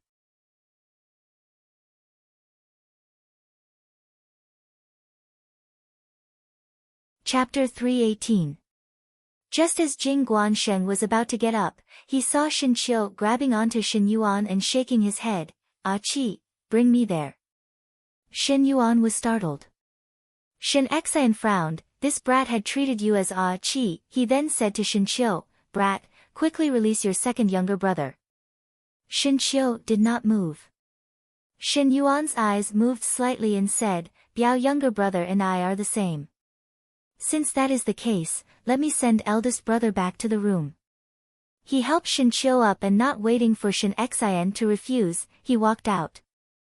Just as Shin Xian was about to speak, Shin Wan had already brought the wine over. "Eldest brother, let me toast you a cup." No one took the twists and turns of the banquet to heart, and it was an extremely common thing for people to enter and leave. It was only until the end of the banquet that when the Furens were chatting in the courtyard, Bai Furen seemed to remember, "Why is Jing family's young lady not back yet?" After Jing Chu Chu's clothes were dirted by the spilled tea from the maid, she went back to change her clothes. But she did not appear after that. Old Shin Furen was surprised for a moment and said to Shier, "Go and find someone to ask why Biao young lady is not back yet. Perhaps she is somewhat drunk." Shin Yu smiled. Just now she drank a lot of honey wine. Even though it is sweet, the after effects are strong. Biao older sister loves sweet things and forgot to stop her just now. Perhaps she is feeling dizzy and is resting in the room. Shier complied and went out. Feng and Ning's lips twitched and quietly pushed Shin Miao. "One thought that with so many daughters in your residence, the family banquet would be very lively. To think that I still had to follow my mother, but now it seems that it is just as boring." Feng and Ning was the pearl of the Guanglu residence and did not have so many sisters, but even though Shin Miao had so many sisters, she was not close and was even deliberately left out. In Feng and Ning's eyes, it was meaningless. "It has always been so," Shin Miao answered. Feng and Ning looked to the left and right. I want to go to the clean room and will come back later. Wait for me. After Feng and Ning left with the maid, Xier also returned to old Shinfuren's side and shook her head. Old Furen, Biao young lady is not in the room. Not in the room. Old Shinfuren raised her voice and all the Furen's eyes looked towards her direction.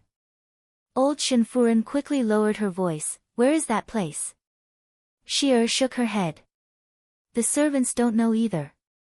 This girl. Old Shinfuren was somewhat anxious. Could something have happened? When the noble madams saw her like this, they naturally began to ponder in their hearts. Old madam. Coincidentally Chen Roqiu walked over from the other side and asked what happened before smiling. Old Furen need not worry. I just came back from master's place and think that it is because Chu Chu is drunk. Coincidentally, Chou'er was also drunk and had been sent back to his room to rest. The wine in our family banquet is strong. Chu Chu might have gone to another room. She intentionally or unintentionally pointed out the fact that Shin Qiu was also drunk, and Shin Miao's gaze suddenly sharpened. Old Shin Furen shook her head and said, Go and find a few people to look for Chu Chu. After all, she is in this residence, it would not be good if she caught a cold. She said as she looked at everyone. Speaking of which, this old one recently obtained a golden Buddha painting that was embroidered by Zhang Qiaoxian. It is hung in this old one's main hall, and if everyone wants to take a look, this old one is willing to bring everyone over to take a look. Zhang Qiaoxian was an embroidery master in Ming Qi and one embroidery was priceless. Hearing that old Shin Furen had one here, everyone wanted to broaden their horizons. Shin Miao's lips snorted. That double-sided embroidery was a reward from the palace and was given to old Shin Furen by Shin Xian a few years ago. It was just that she was stingy and did not take it out for everyone to see. Now that she was willing to bleed, it must be because of other matters. It was just that. Could it really be as old Shin Furen wished? The Furens and young ladies were indeed very enthusiastic as they followed old Shin Furen to look at that embroidery painting. The main hall of Rongjing Tang was a room similar to a tea room for guests to rest. On normal days, very few people would go there as old Shin Furen did not have many guests and most of the time the tea room was empty. However, when they walked to the door, they saw something strange at the door. There were some noises coming from the closed door. One could not make out what the sound was, but it seemed that something had been knocked over. Everyone suddenly stopped walking. Who is inside? Where did the people guarding outside go? Old Shin Furen asked. Replying to old Furen, they were still here just now. There should not be anyone in the tea room. Xier said doubtfully. Really raising a bunch of idlers. Can't even guard the door properly. Old Shin Furen was somewhat angry. Open the door.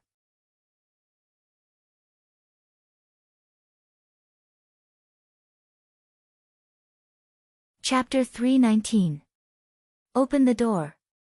When old Shin Furen said those words, there was already some anger on her face.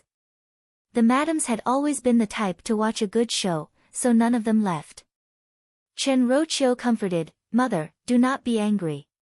Perhaps the guest entered the wrong room. Finishing, she gave a look to the maids and the two maids beside her took a step forward and pushed the door open. That door looked tightly shut, but it was not tightly shut and seemed to be pushed open with a light push. However, following that, one heard an "Ayah" scream and the two maids jumped in shock and took 2 steps back. Their actions caused others to be suspicious. Old Shin Furen snapped, What is going on? One of the maids did not seem to be able to stand properly and both hands held onto the door, but inadvertently opened the door wider and the situation inside was exposed to everyone. Everyone could not help but suck in a mouthful of cold air. The tea room was very small and was originally a place for a temporary rest. There was only a small couch that one could lean on and a small table. And the teacups on the table were all smashed onto the floor, and on the narrow couch, 2 figures overlapped and one could vaguely see that there was a male pressing on top of a female. The sound that was heard just now was the sound of the teacups on the table shattering during the dispute. Now this chaotic scene was exposed in front of everyone without any concealment. Those Furens immediately covered their young lady's eyes, fearing that they would see such a dirty thing. And Xi'er, who was outside, also exclaimed, "Biao, Biao, young lady." "Chu chu." Chen Roqiu also shouted. "What?" Old Shenfuren was startled and almost fainted. Fu'er, who was by her side, quickly went to support old Shenfuren. "What is going on?" Chen Roqiu's face was somewhat flustered, and in the eyes of others, it was like there was a scandal in the residence and she was at a loss of what to do. And the two people in the room did not know what was going on. Hearing such a big commotion outside, the male lying on top of the female did not move, but the female tried hard to push the male up. Heavens! Xi'er covered her mouth and had a look of surprise on her face. Did eldest young master not return to his room after getting drunk? Why would he be here? When these words reached the ears of the crowd, they immediately understood the ins and outs of the matter. The eldest young master of the residence, who was drunk, happened to meet Biao Xiaojie, who was going back to change her clothes. His lust was suddenly aroused and he could not control himself. Thus, he did the dirty deed. Qiu'er has always been steady, so how would he do such a thing? Chen Roqiu shook her head. "It is all because of drinking." Speaking till here, she put on a distressed look. From his words, he had already confirmed Xinqiu's crimes. Xin Miao looked on silently. It was almost the same scene as in her previous life. After Xinqiu woke up, he would not be able to defend himself even with 100 mouths. Even though Shen Xian and Luo Shuiyan believed in Xinqiu, but the facts were placed in front of them and the one who suffered a loss was indeed the young ladies. If Xinqiu did not marry Jing Chu Chu, with so many Furens that came today, they would drown Xinqiu with their saliva. And what did she do at that time? Shen Miao's face darkened as she thought about it. She felt deeply humiliated that she had an older brother who knew how to defile others' innocence. She and the others spurned Xinqiu. Shen Yu suddenly said, "Fifth younger sister, why are you not speaking?" Everyone's eyes suddenly looked towards Shen Miao. Xinqiu was Shen Miao's eldest brother, and for Xinqiu to do such a thing, Shen Miao's face would not be glorious. One did not know if this Shen Miao would wholeheartedly help Xinqiu or would she commit a righteous act. Yi Pei Lan liked to see Shen Miao be unlucky, and at this moment she was gloating and said hypocritically, "Shen Miao, actually this matter has nothing to do with you. After all, your eldest brother is your eldest brother and you are you. Even though you are one family, one cannot lump it together."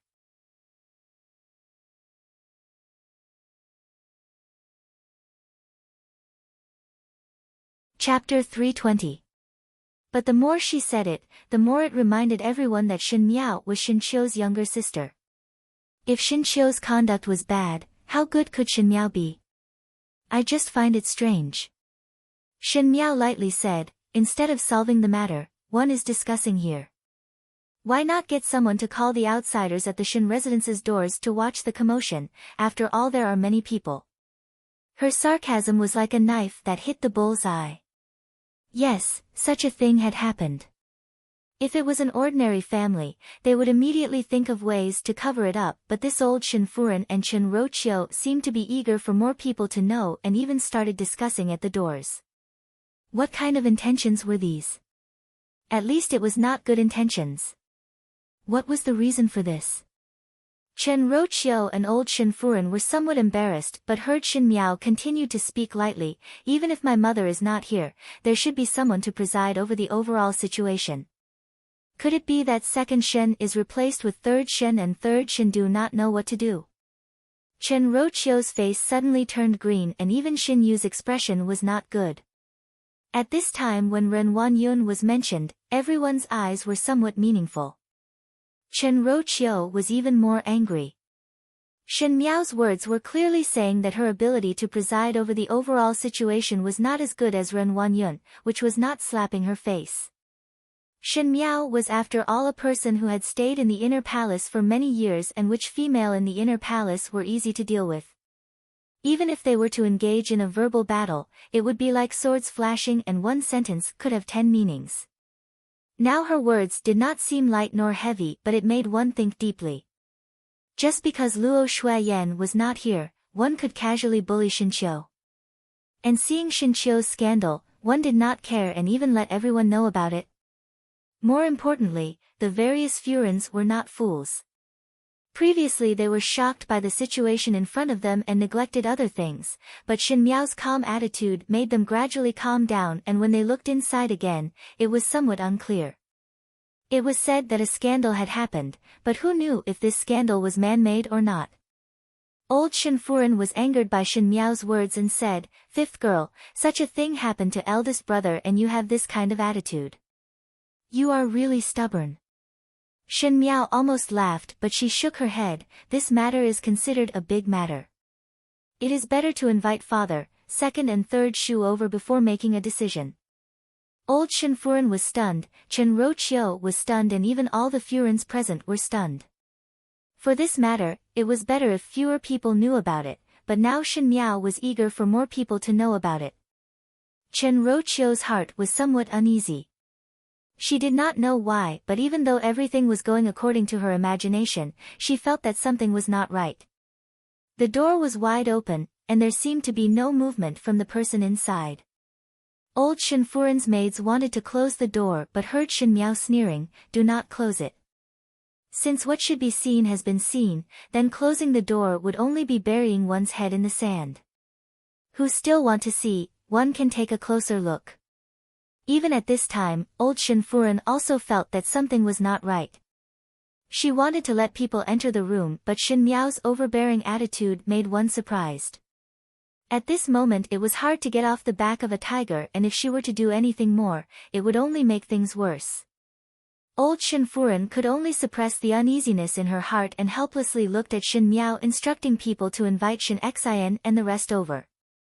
Jiang Shaoxian wiped her tears and said, "Miss Jing is still young. What will she do for the rest of her life if something like this happens? Trouble everyone to be a witness for me." Old Shen Furen spoke, "My Shen family has always been upright, and since such a matter that corrupts the family's reputation, naturally one must give everyone an explanation. Chu Chu is my paternal family's grandniece and is well-behaved and sensible. I originally thought to keep her by my side and in the future find a good family for her, who knew that?" Old Shen Furen's face was in pain. "My Shen family is not a family that bullies others. No matter what happens in the future, Chu Chu will be my Jing family's granddaughter-in-law. There is no doubt about this, and one will definitely give Chu Chu an explanation."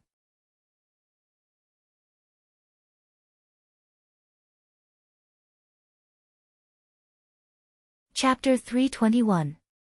What a high-sounding reason. What a righteous face. If one did not know the inside story, Shen Miao would also praise old Shen Furen's attitude. Her eyes were filled with ridicule. Worthy of being a singer and actress, she was really lifelike when she acted. Sure enough, when old Shen Furen finished her words, she immediately won everyone's good impression. Worthy of being an aristocratic family. Really dare to take responsibility for one's actions. If it is like this, then Jing family's young lady would have someone to rely on for the rest of her life. It is indeed true that the Shen family's family conduct is upright. Old Shen Furen's choice is really wise. One did not think that old Shen Furen would have this kind of bearing. Half of it was praising old Shen Furen for being able to remedy her mistakes, and the other half was pitying Jing Chu Chu for inexplicably suffering such a calamity. As for Xinqiu, he was almost unanimously portrayed by everyone as a shameless pervert. Just at this moment, one heard a hurried exclamation from outside, "Chu Chu! Chu Chu!" Looking up, the people that Shen Miao instructed finally called Shen Xian and entourage over. But this was still all right, as those colleagues in the official circles were not called over. There were only Shen Xian, 3 brothers, and Luo Shuiyan, and the one walking at the front was Jing Guansheng. He took large strides forward, and when the Furins saw him, they all made way for him. Jing Guanxing stood in front of the door and did not enter, but just stared blankly at the door as if he was struck by lightning. What is going on? Luo Shuiyan said anxiously. Chen Roqiu wiped her tears and said, Eldest Sa need not be anxious. This matter cannot be blamed on Qiu'er. It is all because of drinking. On the way over, Shen Gui and Shen Wan had already heard of the matter. Shen Gui could not wait for Shen Xian to be unlucky and immediately put on an ashamed posture. It is all my fault. I should have stopped Qiu'er when he was drinking. If he was not drunk, how would such a thing happen? Second older brother need not blame yourself. Shen Wan sighed, no one would want such a thing to happen. It is better to think about what is happening now. What else can it be? Jing Guanxing's eyes were red. My younger sister came here perfectly fine but was conspired by others and her innocence was tainted. Naturally there must be an explanation. Keep your mouth clean, Baghdad. Shen Xian got angry when he heard it. Shen Qiu, that brat, this old man, would not do such a thing. Not bad. Luo Shuiyan sneered. Jing Chu is not some outstanding beauty, and when Qiu'er was at the border, there were so many Darren who wanted to marry young ladies to him and any one of them would be better looking than Jing Chu. Isn't Qiu'er stupid to ruin his future just for Jing Chu? Shen Xian was a ruthless character that killed enemies on the battlefield and was unmoved by force or persuasion. Luo Shuiyan was even more shrewish and did not know how to be tactful with her words. Her words made Jing Guanxin's face turn pale, and as for old Shen Furen, she was so angry that she could not speak. But thinking about it, what they said made sense. Even though Jing Chu's looks were not bad, it was not something that was rare in the world. Jing Guanxing's words of plotting was somewhat excessive. Shen Miao somewhat wanted to laugh. In the previous lifetime, Shen Xian and Luo Shuiyan also protected Shen Qiu like this. Unfortunately everyone knew that Jing Chu did not have any schemes, and at that time under the watchful eyes of everyone, what else could one say, and could only admit defeat. Old Shen Furen called so many noble Furens from the capital over to testify, so that Shen Qiu would have no way out. Witness and material evidence are here, so how can you quibble? Jing Guanxing said angrily, could it be that my younger sister, a weak female, can force Shen Qiu? I had thought that Shen Qiu was a gentleman but did not think that one would know a person's face but not his heart. I want to report to the authorities. Report to the authorities, that was a family matter that everyone would know about. Old Shen Furen said angrily, enough. She said to Jing Guanxing in a soft voice, Guanxing, you are my grand-nephew and you know how I treated you these days. I like this girl Chu so much that I would not agree to let her suffer grievances even if others agree. Do not worry, one will definitely give you an explanation.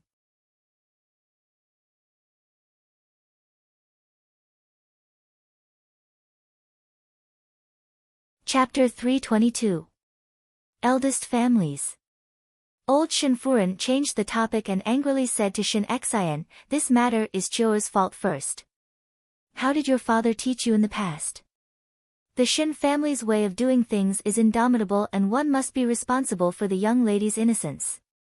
For Qiu'er to do such a thing, one must marry Chu and treat her well for a lifetime. The Shen family's way of doing things was something that old General Shen had exhorted to Shen Xian in the past. If it was in the past, Shen Xian would give old Shen Furen face and would eat this grievance in silence. But this year in the Ding capital, the discord between him and old Shen Furen was getting deeper and deeper. At this moment when he heard these words and looked at old Shen Furen's face, he felt an unspeakable hypocrisy and hatred. There was a nameless anger in his heart as Shen Xian said angrily, I have said before that Qiu'er would not do such a thing. But it was Shen Dongling who had been hiding at the back that no one noticed, who suddenly spoke, why did no one go in to take a look and say that the person inside is eldest brother? Is eldest brother really inside? When the words were said, everyone was stunned for a moment. Not bad. Was the person inside really Shen Qiu? From the beginning till now, no one went in to take a look, and even if one could see, it was only two overlapping bodies. In fact, all the Furin's hearts roughly understood that this matter was very deep. It was said that it was a misunderstanding after getting drunk, but most likely it was a scheme by others. But since it was calculated to this point, Shen Qiu could only admit that he was unlucky.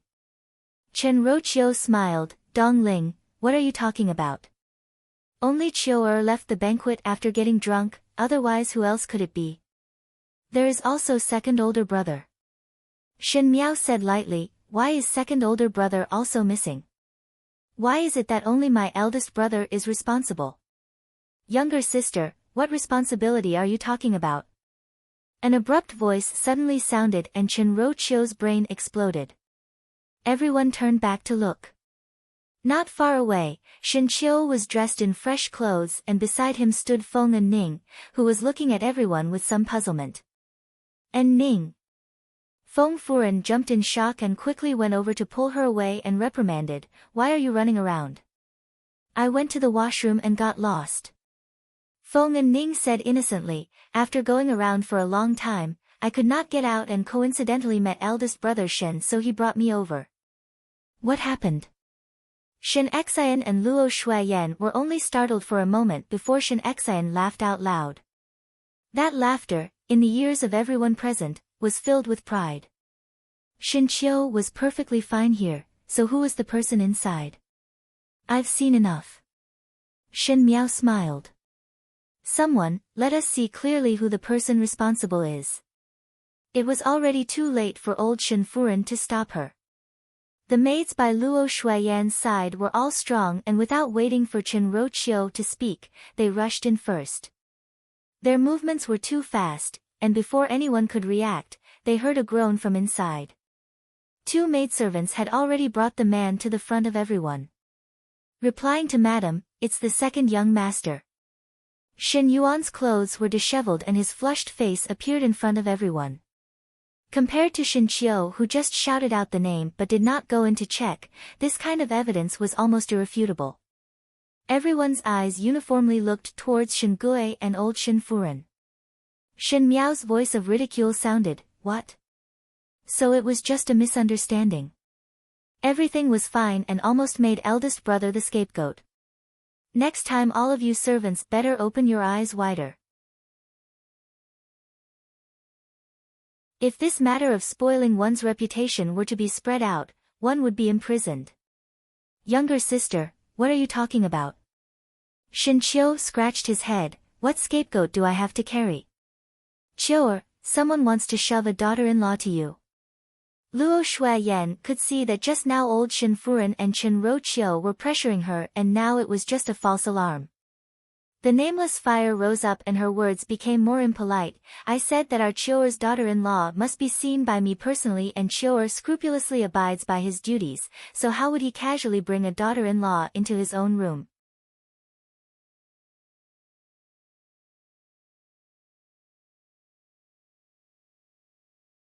Chapter 323. It was Feng and Ning who was suddenly enlightened and said, "What?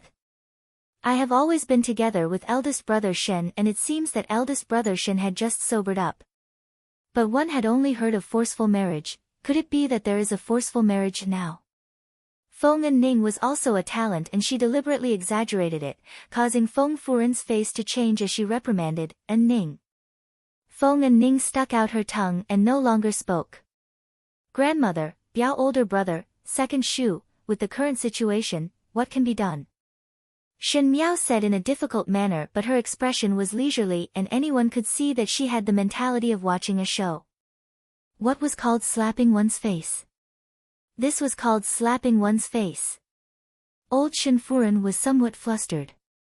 Since today's matter was done under her orders, naturally she had made thorough preparations.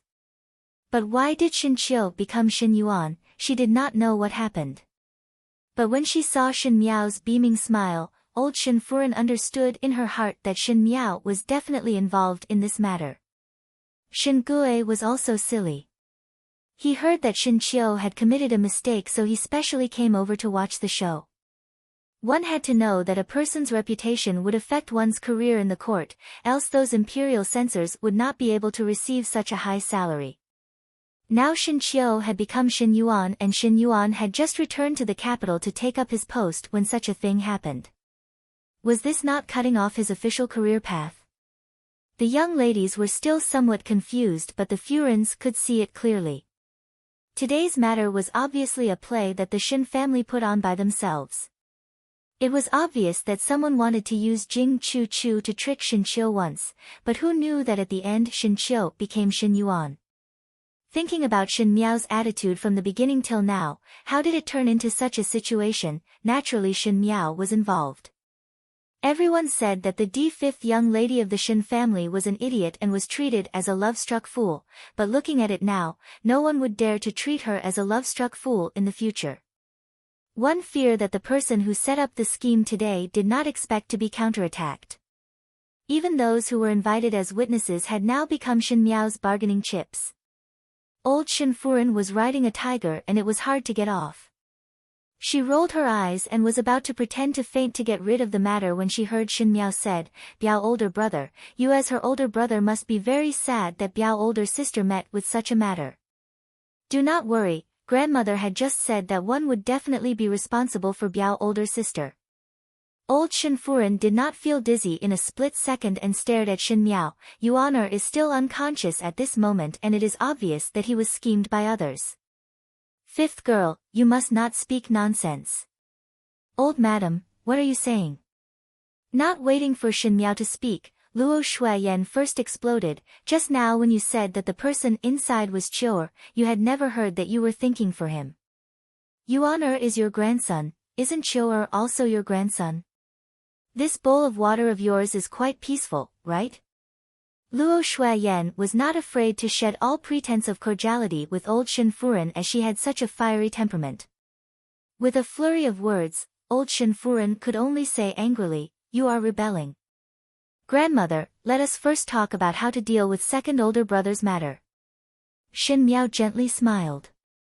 Her tone was warm and there was not a bit of temper from the beginning to the end, which made old Shin Furin even more embarrassed. She said, "Just now what did grandmother say?" "Grandmother said, grandfather said before that the Shin family must be indomitable, and one must be responsible for the other person's innocence. Second older brother must marry Biao older sister." She deliberately imitated old Shin Furin's righteous tone and Luo Shuiyan burst out laughing. Shin Miao looked at everyone, all Furins have seen it. Grandmother has always kept her words and in such a short period of time, one would definitely not forget it. The surrounding noble Furins all knew that Shin Miao was using them as guns but they could only laugh dryly. Old Shin Furin's face turned red and white after being ridiculed by Shin Miao. She could only repeat it over and over, "This matter is fishy. This matter is fishy."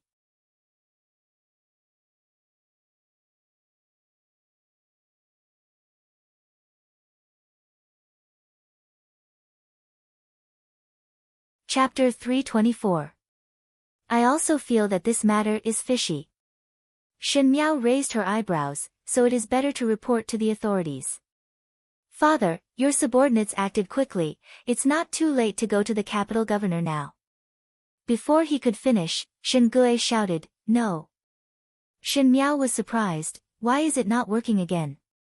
Shin Gue looked at her fiercely. Once this matter was reported to the authorities, there was no way he could hide it. The imperial censors in the court were very idle every day. If they knew about this matter, it would be strange if they didn't report him. Moreover, it was a scandal after all.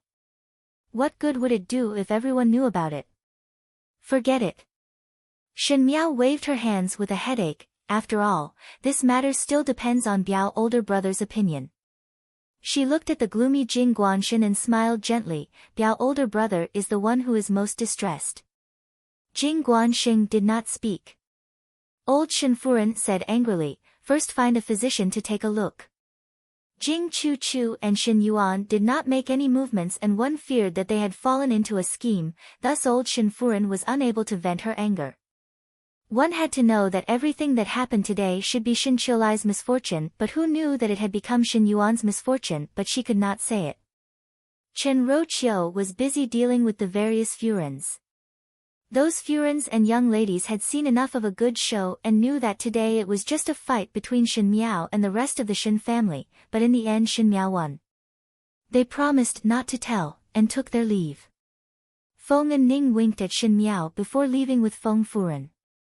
Shin Yu looked at the messy courtyard and her heart was rather disappointed. Just a little bit more and he would have been able to destroy Shin Qiu, so why did it become Shin Yuan in the end? Shin Xian and the rest also followed old Shin Furen to the main hall. There must be a way to handle this matter. In addition, it was related to the reputation of the Shin family. Not many people had seen it, so it was not something that could be solved with a small fight. Shin Miao was walking at the back when she was suddenly stopped by someone. Looking back, it was Jing Guanshan walking in front of him.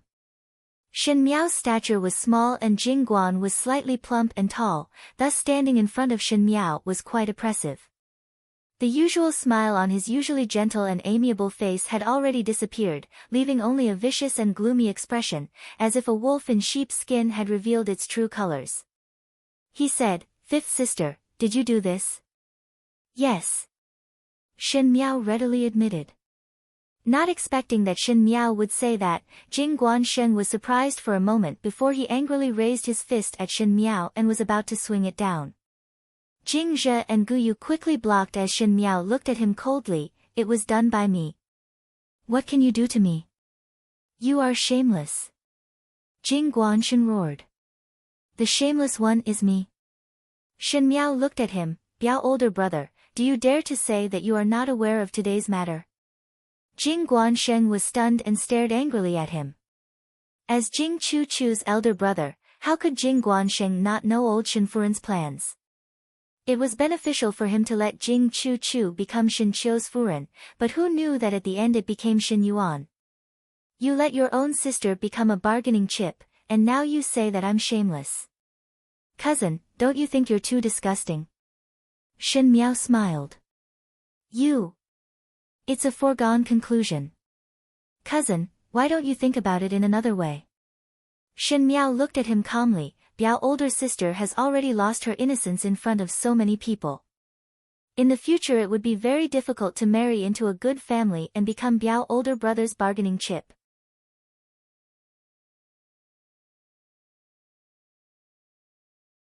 Who would be willing to marry a used shoe?" She said it so viciously that Jing Guanshan clenched his fists but had to admit that what Shin Miao said was right. What was called losing one's wife and losing one's soldiers, he now understood. Jing Chu had become like this, in the future which good family would be willing to want her, not to mention rich families. "Biao older brother, seeing that you and I are cousins, I will remind you." Shin Miao smiled cordially. Actually, as long as one marries into the Shin family, it would be considered as climbing up a high branch. Since that is the case, what is the difference between marrying eldest brother and second brother? Jing Guanshan's heart moved and looked at Shin Miao without saying a word. "Speaking of which, my second older brother also entered officialdom at a young age and his future prospects are bright. Compared to my eldest brother, he is also outstanding. Since it is the idea of using one's younger sister to change one's future and the person on the bed is second older brother, then it is not good to change from eldest saw to second saw. Anyway, there is no harm to you." She looked at her nails and one did not know who she was talking to. One must know how to be flexible.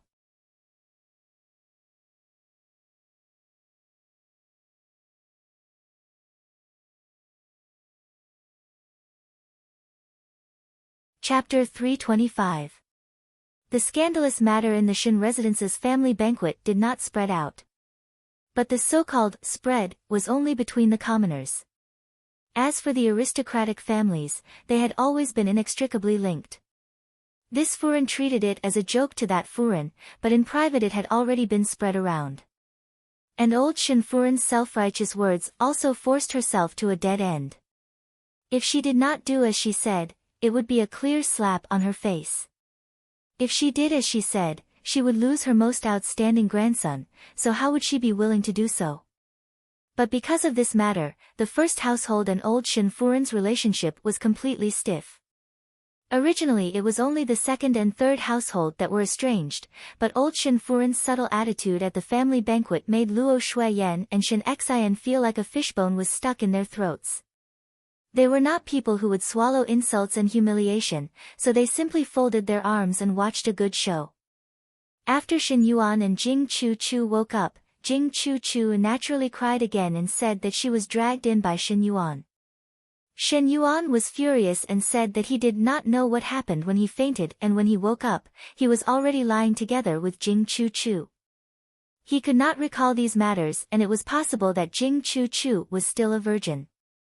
However, it was not important whether Jing Chu Chu was a virgin or not.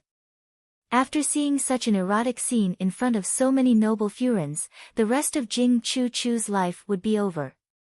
Perhaps it was because of the stimulation from this matter, or perhaps it was because of other reasons, the Jing siblings changed from their usual gentle and submissive manner and became aggressive, wanting Shin Yuan to give them an explanation. Moreover, old Shin Furen had previously said that if it was Shin Qiu, she would be able to become the eldest young Furen of the Shin residence.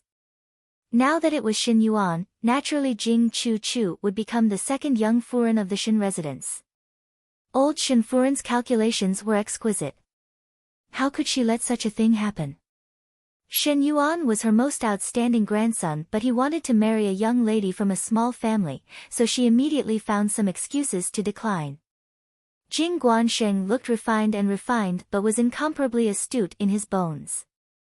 Without a second word, he wanted to bring Jing Chu Chu to see the officials and even sent a letter back to Suzhou. When the people in Suzhou heard this, they were angry at old Shin Furen's duplicitous actions and brought people to the Ding capital to demand an explanation, and actually wanted to waste time with the Shin family. The original alliance broke in one day, and old Shin Furen scolded Jing Guansheng and sister as white-eyed wolves all day long in the residence. Jing Guansheng and sister also ridiculed old Shin Furen for being disrespectful, and the atmosphere in the Shin residence was foul. Shin Yuan was also very angry, but this matter was too big and he could not directly kill Jing Chu Chu. So many Furens were watching, and once something happened to Jing Chu Chu, everyone would suspect him. Moreover, the Jing family was not easy to deal with. No matter how noisy it was outside, the doors of the western courtyard of the Shin residence were always closed and everyone was still happy and harmonious. Shin Qiu did not get drunk that day, but it was Shin Miao who asked him to pretend to be drunk. As for why Shin Yuan and Jing Chu Chu rolled together, Shin Qiu did not know the reason. Even though Shin Miao was unwilling to tell him and threatened him not to tell Shin Xian and wife, Shin Qiu could faintly guess something, and when he returned to the residence, he was not even willing to take a step in. In the room, Shin Miao sat at the table and wrote a prescription for the kitchen. It was now impossible for Jing Chu Chu to curry favor with the first household.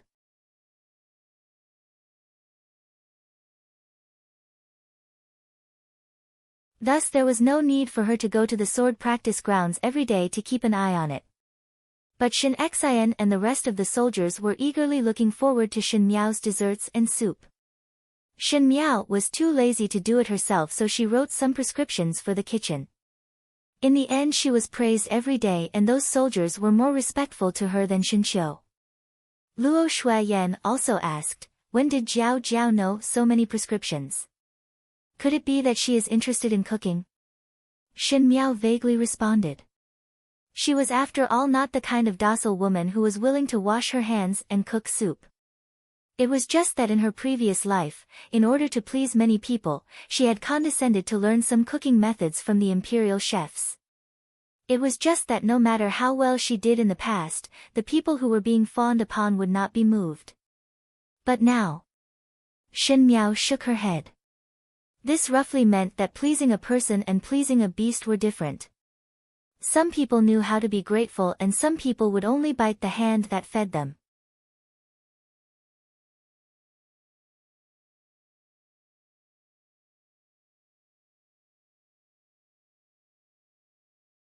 Chapter 326. Bai Lu took the paper that Shin Miao had written on and hung it to dry before getting up to send it to the small kitchen. At the moment, the west courtyard didn't eat with the east courtyard anymore. They directly opened a small kitchen. It was obvious that they didn't trust the east courtyard. I heard that young master cousin quarreled with old madam again today. Jing Zhe was helping Shin Miao to tidy up the paper and ink on the table as she said, it seems that the Jing family is already on the way. Old Furen saw that it could not be dragged on and was anxious. I've said everything that needs to be said. Shin Miao picked up the teacup and took a sip. Biao older brother is an intelligent person and cannot be taken advantage of by others. Young master cousin is really ruthless. Guyu also said, currently all day long threatening with reporting to the authorities, knowing that second young master is returning to the capital to take up his post. If this was reported to the authorities, second young master's official road would be ruined. This servant thinks that this time second young master must marry Biao young Mississippi. This is all thanks to old madam's strict adherence to old master's family teachings. When she reached the end of her sentence, she couldn't help raising her voice as she forcefully suppressed the joy in her heart. Old Shenfuren's actions made one feel nauseous, and now that she had lifted a rock to smash her own feet, how could one not be happy? But Jing Zhe asked, what is so good about Biao young lady spending so much effort to marry second young master? Old Furen had shed all pretense of cordiality with her and second young master was also unhappy. Even if she married into the Fu, they would not be affectionate. Isn't Miss Biao looking for trouble for herself? Shin Miao smiled gently, Jing Chu Chu is not marrying a person but money. Since that's the case, what's the difference between liking them and loving them? In the previous lifetime when Jing Chu Chu married Shin Qiu treated her well but at the end she still harmed Shin Qiu to such a stage. To Jing Chu Chu, as long as she could climb up, it was not important who the other party was. Speaking of which, Gu Yu's lips twitched, Biao young lady wanted to harm eldest young master and now let her marry in without rhyme or reason, it really makes one unhappy. After all of this happened because of her. Why didn't the wicked get their retribution? Shin Miao opened the window and looked out, do you think that this is the end? Gu Yu's eyes lit up, young lady still has a trick up her sleeve. The longer she stayed with Shin Miao, the more she saw of Shin Miao's methods and Gu Yu was already used to it. If it was in the past, she would most likely be amazed at Shin Miao's coldness and viciousness but after experiencing a series of matters, she did not have any good impression of the other two households in the Shin residence. Those so-called sympathy and pity had long disappeared. Letting them suffer in silence is just the beginning. Shin Miao said, Jing Chu Chu schemed against eldest brother first. Does she think that she can escape? Jing Zhe's and Gu Yu's eyes sparkled as they looked at Shin Miao.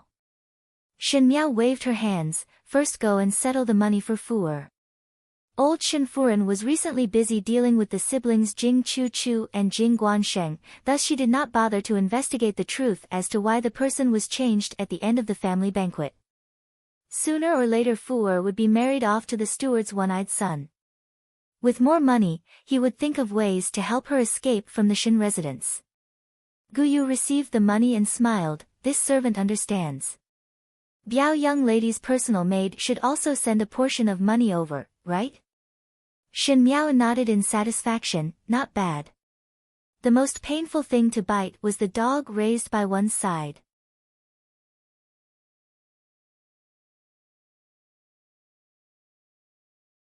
Just like Xiao Lizi in her previous lifetime. It did not matter that she had suffered a loss because the lessons that she learned could be used on others. 5 days later, the news of Shin Yuan and Jing Chu Chu's engagement spread throughout the Ding capital. Shin Yuan was the most outstanding young master in the Shin residence other than Shin Qiu. He had just returned to the capital after a few years of experience outside and originally there was a great future waiting for him.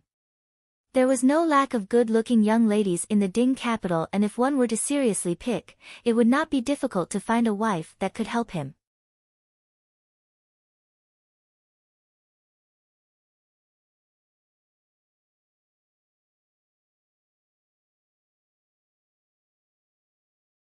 Chapter 327.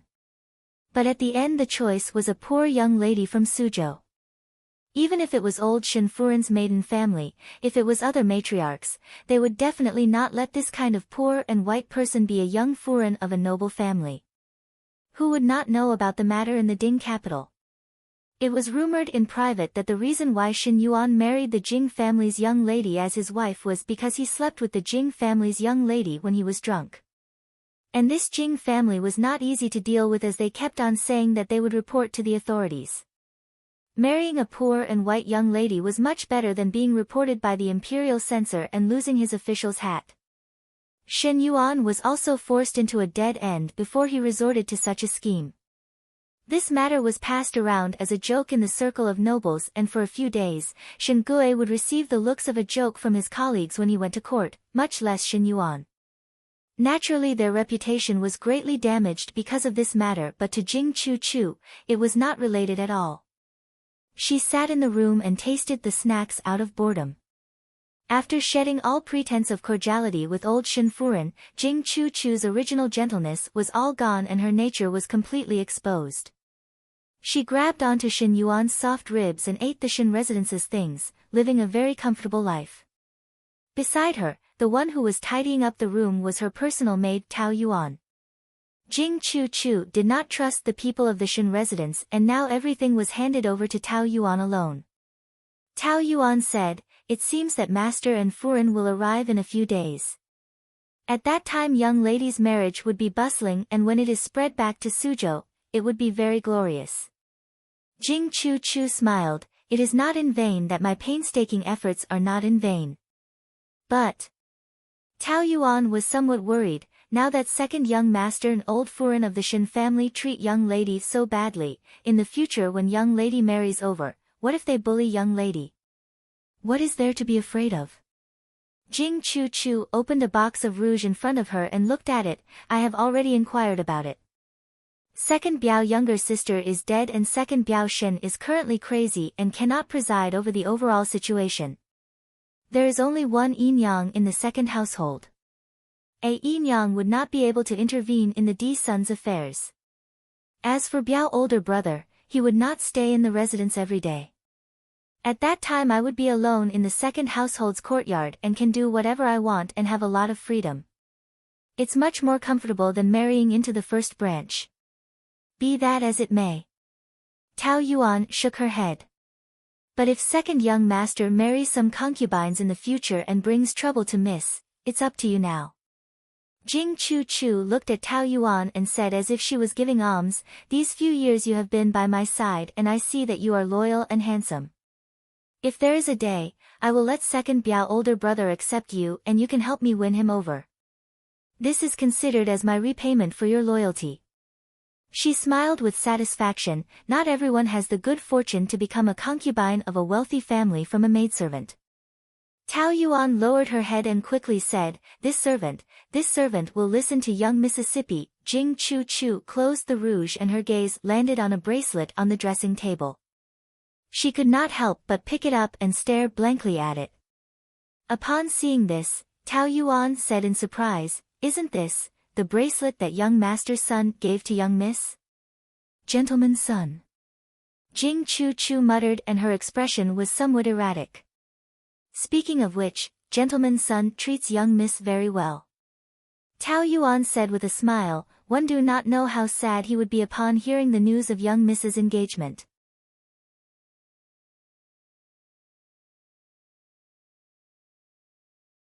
"What nonsense are you talking about?" Jing Chu's eyebrows were vertical as she interrupted Tao Yuan's words. Tao Yuan was not convinced. This servant did not say anything wrong. Even though gentleman's son and young miss did not meet much, they felt like old friends the moment they met and even took the effort to gift things to young Mississippi.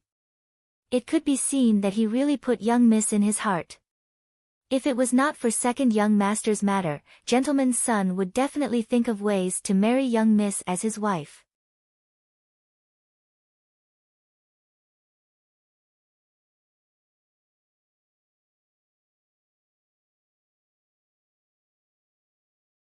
Chapter 328.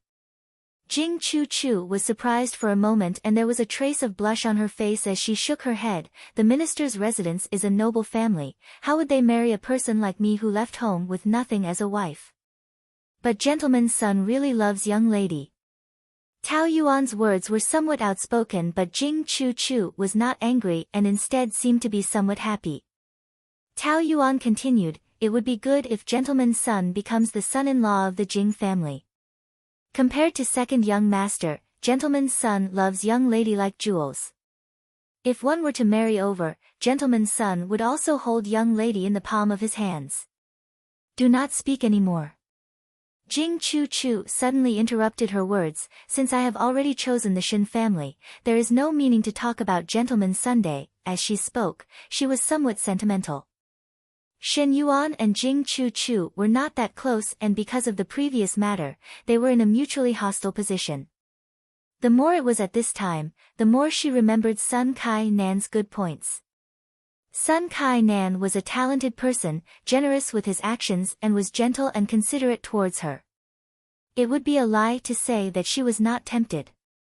Moreover, one would always keep thinking about things that one could not obtain. Tao Yuan's words were like ants crawling over Jing Chu's heart, making her feel itchy. Young lady. Tao Yuan hesitated for a moment. Young lady might as well go and meet with gentleman's Sunday. Gentleman's son knows about this matter but does not know the inside story, thus it would not be good if he misunderstood you. If it was said out loud, one would only feel heartache for your encounter. It is rare for one to meet such a good person like gentleman's son in one's lifetime. Gentleman's son would definitely be very sad for young lady doing this. Tao Yuan said, the last time we met, gentleman's son said that he would give young lady that dragonfly hairpin. Hearing this, Jing Chu's eyes moved. The thing that moved her the most was that Sun Kai Nan kept on sending gifts over. For Jing Chu, this was enough. If she were to marry Shen Yuan, she would be able to let Sun Kai Nan not forget about her and her vanity would be greatly satisfied.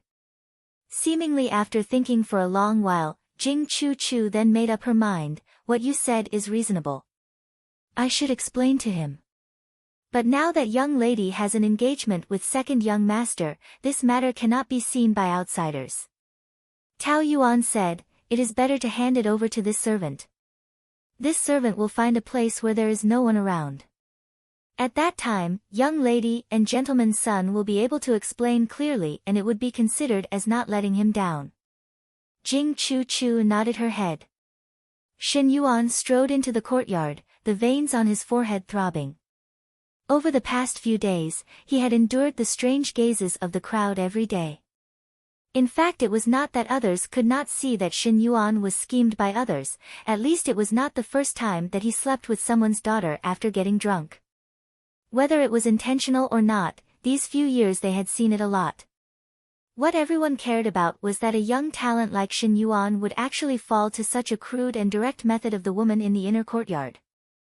In particular, this time it seemed to be related to the idiot D daughter of the Shen family. Even though Fu Xiaoyi did not blame him, but these days his attitude towards him was much lighter. It was very simple. Now Shen Yuan was a confidant that Fu Xiaoyi had secretly cultivated, but there would be a day when Shen Yuan would stand on the surface. But with such a stain, even Fu Xiaoyi's face did not look good. For a person like Fu Xiaoyi who strived for perfection, Shen Yuan's mistake this time was really annoying. Shen Yuan himself was also very sullen.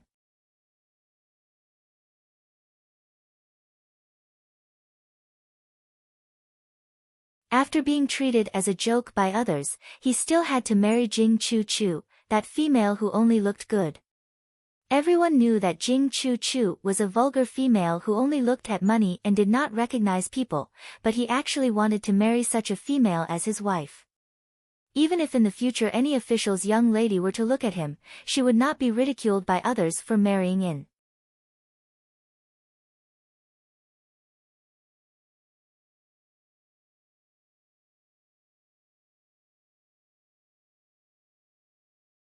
Chapter 329. He took a deep breath and stared at the person who was walking towards him. Shin Miao and the two maids walked over from the garden. These days, she stayed in the western courtyard and did not go out. No matter how the second household turned the world upside down, she was indifferent and appeared to be much more refreshed. Seeing Shin Yuan, she stopped and called out, "Second older brother." Shin Yuan uncontrollably clenched his fists. Ever since Jing Chu-Chu's matter, he had not seen Shin Miao at all. Shin Yuan naturally knew that the only person in the Shin residence who could do such a thing was Shin Miao, but at that time the matter was done by old Furin's people and he could not intervene. Moreover, at the moment it was more important to appease those difficult people in the Jing family than to pursue responsibility. But thinking that it was all because of the young female in front of him that he had fallen into such a sorry state, Shin Yuan could not wait to strangle Shin Miao in front of him. Seeing Shin Yuan not speaking, Shin Miao laughed, "Speaking of which, second older brother and Biao older sister are engaged and I have yet to say congratulations." "Congratulations to you, second older brother, for bringing a beauty home." Everyone could hear the sarcasm in her words. Shin Yuan coldly said, "Many thanks to fifth younger sister." After a pause, he looked at Shin Miao, "Fifth younger sister has good abilities." Shin Miao accepted it. Every time she showed a face of joy, it would make one go crazy with anger. Shin Yuan sneered, "Fifth younger sister, the tree that stands out in the forest will be destroyed by the wind. It is better to understand this logic earlier. I have never thought that I stand out in the forest. Everyone knows that I am an idiot." Shin Miao pondered, "It is second older brother who is outstanding, the one that the wind wants to rush would not be me. Is it so?" Shin Yuan slowly asked back, "Does fifth younger sister think that success is assured? Do you think that since I married Jing Chu-Chu, I would lose this game? How could it be?" Shin Miao was very modest. "I know that second older brother is tenacious and indomitable, thus these small fights would definitely not be placed in second older brother's eyes. It is still early from the end of the chess game. Perhaps it is not as early as you think." Shin Yuan suddenly smiled strangely, "Perhaps it will end very soon." This strange smile fell on his face, making him look especially sinister. Jing Zhe and Guyu frowned but saw Shin Miao raising her brows and asking, "Second older brother wants to scheme against me again? Are you scared?" Shin Miao nodded her head, "I am not afraid of being schemed against by others, but afraid that others will not scheme against me." Her eyes were clear and as innocent as a child's. She smiled and said, "If others don't scheme against me, how would I have the chance? Then you better pray for your own good luck." Shin Yuan sneered, "I'm afraid that when that day comes, you will still be able to laugh so happily." Finished speaking, he strode away. After he left, the smile on Shin Miao's face disappeared without a trace. When Jing Zhe and Guyu saw it, their hearts were shocked. Guyu asked, "Young lady, is there anything wrong with second young master?" Shin Miao shook her head. If Shin Yuan was not confident, he would not say those words. But what was it that made him feel that Shin Miao did not even have a chance to turn things around? A sense of uneasiness rose in her heart, but she quickly suppressed it. Shin Miao looked at Shin Yuan's back and softly said, "It is still early for the chess game, but the chess game is almost over." In the Baoxiang Lu in the Ding capital, there was singing and dancing to celebrate peace and prosperity. The fragrance of a female accompanied with laughter was like the best aphrodisiac that attracted passers-by to look over.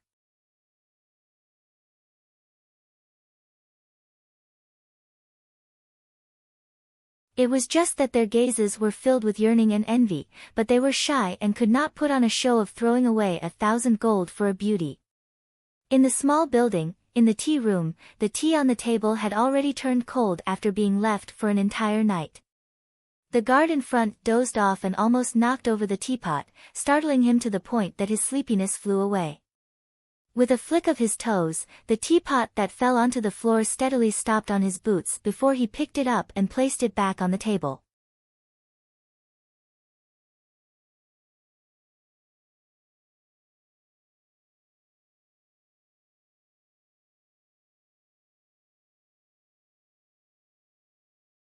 Chapter 330.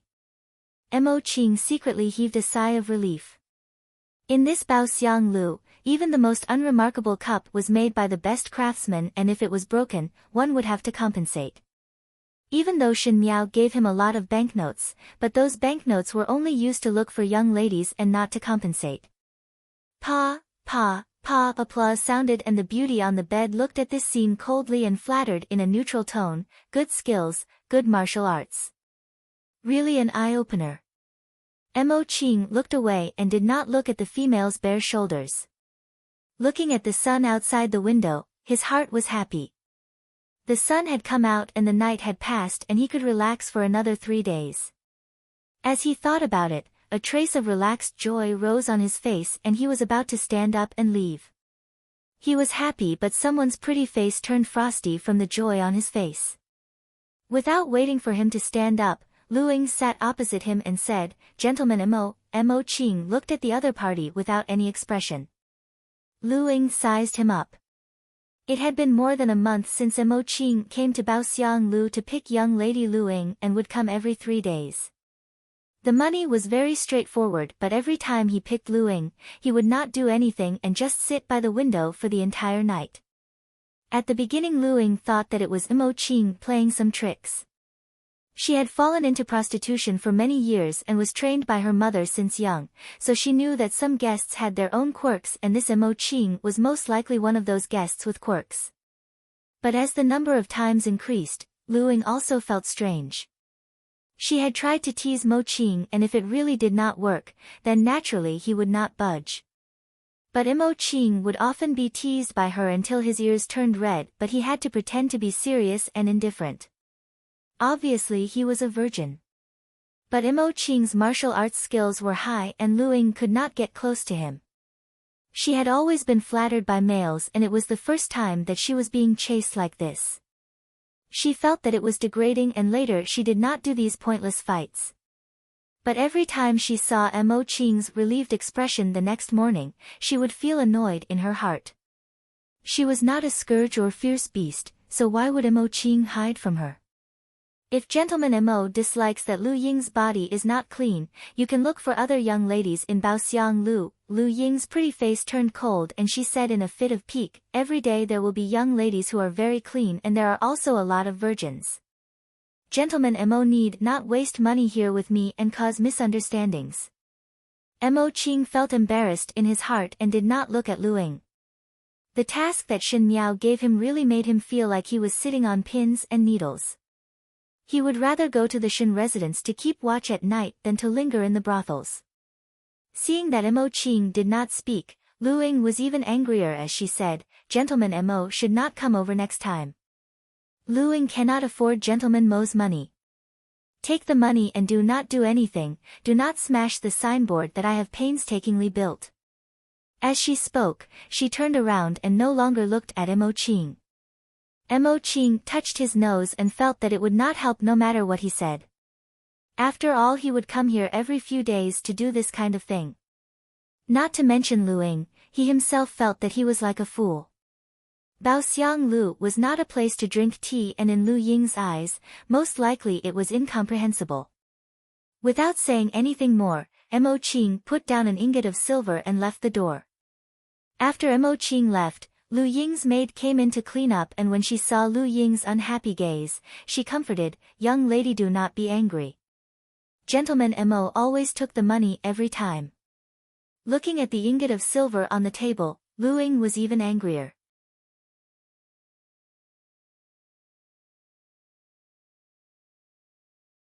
This silver was extra for Lu Ying, and there was no need to share it with her mother.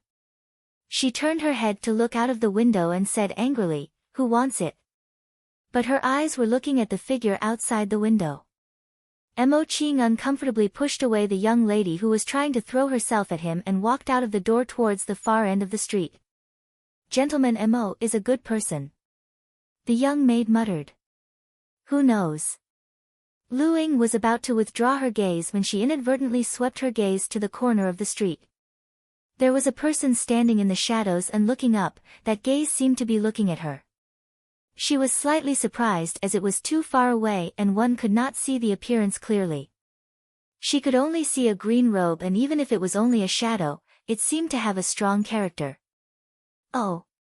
Lu Ying gently shook the fan in her hands. Could it be that I have become more beautiful recently? One by one, are they satisfied just looking at me? Young lady is born beautiful, and there are many people who want to see young lady. The young maid said sweetly. Lu Ying's lips twitched. Strange people. She closed the window with one hand. At the other end of the street, Mo Qing stopped and frowned as he stared at the green robe in the corner. The place that person was looking at was Lu Ying's little building, but Mo Qing's eyes moved as the green-robed male looked very familiar. He remembered that there was a time when he escorted Shen Miao back to the residence in the horse carriage, and he had met that person once. He heard Jing Zhe mention that he was Shen Miao's teacher from Guangwen Tang. He seemed to be called Pei Lang.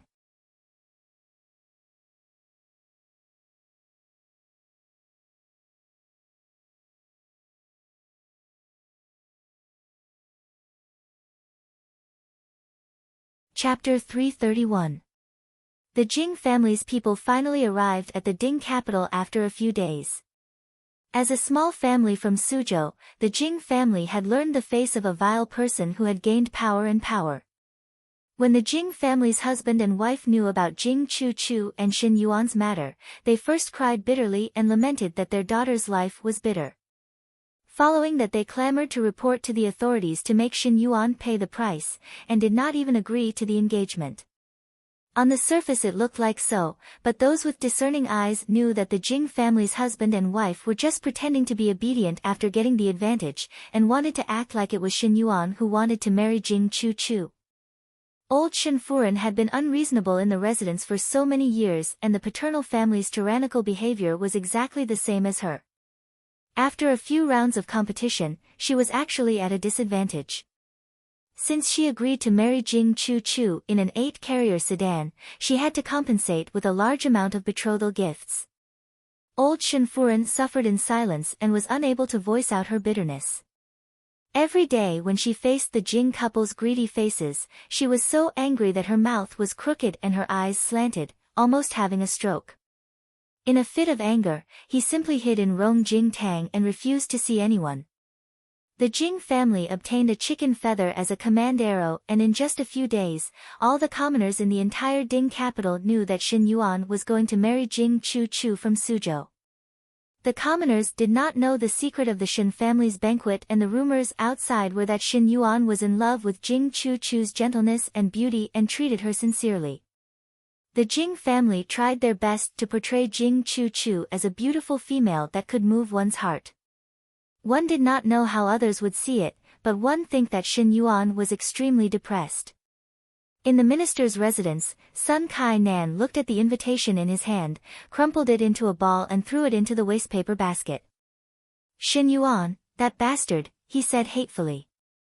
It was not easy to meet a female that he liked. He had seen a lot of females in the Ding capital, and Jing Chu who came from Suzhou was especially different. The females that he fancied would never fail, and in addition this time he was playful and spent a lot of effort on Jing Chu. He did not expect that at the end Xin Yuan would take advantage of her. The manservant said cautiously, Miss Jing and second young master Shen had a misunderstanding and had no choice but to do so. No matter what the commoners said, the aristocratic families knew exactly what was going on. Sun Kai Nan had long heard about everything that happened in the Shen family banquet from the mouths of others. His face sunk. Jing Chu, that slut, took this lord's things and was playing with this lord. Sun Kai Nan was very unhappy in his heart, as he had seen many females like Jing Chu. As long as they were given money and benefits, they could be easily won over. One feared that the matter of the Shen residence's family banquet was also related to Jing Chu. That woman kept his things on one hand, but at the same time, she was planning to marry into the Shen family. To Sun Kai Nan, being played by a woman was the most shameful thing. But what do you plan to do now? The manservant asked, are you going to accept Miss Jing's invitation or not? Sun Kai Nan lowered his head and looked at the invitation in his hand. The invitation was especially fragrant, like the fragrance of a girl. Just like Jing Chu's docile and harmless appearance, there was always a restless heart hidden within. Even though she was about to marry someone else, she still came to tease him one last time. Of course. Sun Kai-nan laughed, this young master has given her so much money, but I haven't slept with her yet.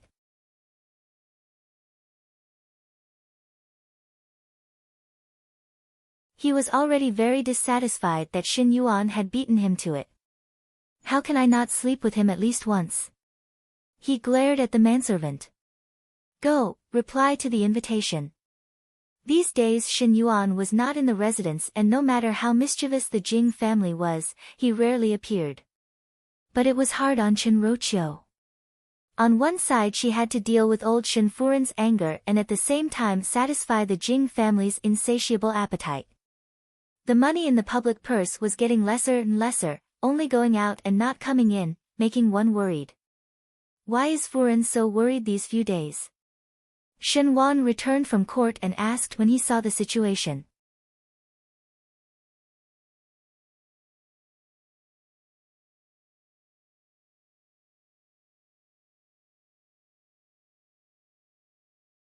Chapter 332. Chen Roqiu forced a smile and did not want to talk about the matter of the money with Shen Wan, so she said, the Jing family has been creating chaos in the residence all day and it is inevitable to be annoyed. Shen Wan also sighed, this time mother suffered a double loss and Yuaner was also dragged down. Everyone in the Shen residence was well aware of what was going on between Shen Yuan and Jing Chu. Regarding everything that happened at that time, the third household chose to sit on the mountain and watch the tigers fight. At least compared to Shen Yuan, the first household was more feared. Unfortunately at the end the first household was safe and sound and the unlucky ones were the second household, which caused them to be worried. These days you have worked hard. Chen Roqiu said gently, since the Shen family is in trouble, you also need to be pointed out by others. The residence was in such a mess that naturally the aristocratic families would see it as a joke. Shen Xian was a rough person and was not afraid of others pointing, but Shen Wan paid attention to his reputation, so these days were not easy. Shen Wan held Chen Roqiu's hands and shook his head, this is nothing much. It is just that after Yuana married Jing Chu, it would be somewhat troublesome to help each other in the officialdom. He sighed, originally Yuana had the most hope. Hearing that, Chen Roqiu's heart was somewhat flustered. Shen Wan did not have his own son, so in the next generation of the Shen residence, only Shen Yuan could take up the heavy responsibility. The most important thing in the officialdom was nepotism. If Shen Yuan married an official's young lady in the future, then Shen Wan's road in the court would be much easier. Now that he married Jing Chu, it was tantamount to cutting off the wings that could be born in the future. Chen Roqiu lowered her head and said, who knows? Now that even fifth lady has become so powerful, eldest brother and eldest Sa's family. It is really difficult. One need not worry. Seeing Chen Roqiu's worry, Shen Wan patted her shoulders, Yuaner is not an ordinary person. Little Five schemed against Yuaner, so Yuaner would definitely return it. Eldest brother and eldest Sa also have times where they are powerless. Husband's meaning is. Chen Roqiu's heart moved. Yuaner is somewhat strange recently. Shen Wan said softly, always feel that something is going to happen. In the western courtyard, Shen Miao put down the book in her hands and frowned, what exactly does Shen Yuan want to do? Mo Qing whispered, young lady had already let this subordinate guard Bao Xiang Lu for a long time. Continue. Shen Miao interrupted his words and Mo Qing's face suddenly collapsed. After thinking about it, he said again, but that Mr. Pei from Guangwen Tang has appeared, what other instructions does young lady have? All along, Mo Qing did not know why Shen Miao wanted him to go to Bao Xiang Lu to see Lu Ying. That day when he left, he accidentally met Pei Lang and for some reason, Mo Qing had a feeling that Shen Miao let him go to Bao Xiang Lu to see Lu Ying, perhaps she already knew that Pei Lang would appear. Everything that Shen Miao asked him to do had her own intentions, but this time when she heard that Pei Lang had appeared, Shen Miao did not say anything. No. Shen Miao said, just do your own things well. One did not think that gentleman Pei, who looked like a gentleman, would actually go to Baoxiang Lu, that kind of place. Guyu blinked her eyes, he really does not look like that kind of person. She paused before adding another sentence, guard Mo also does not look like that. Mo Qing's face was flustered. Mo Qing, other than going to Baoxiang Lu these days, occasionally pay attention to Xin Yuan's movements in the eastern courtyard. Xin Miao said. He did not know why, but Xin Yuan always made him somewhat uneasy.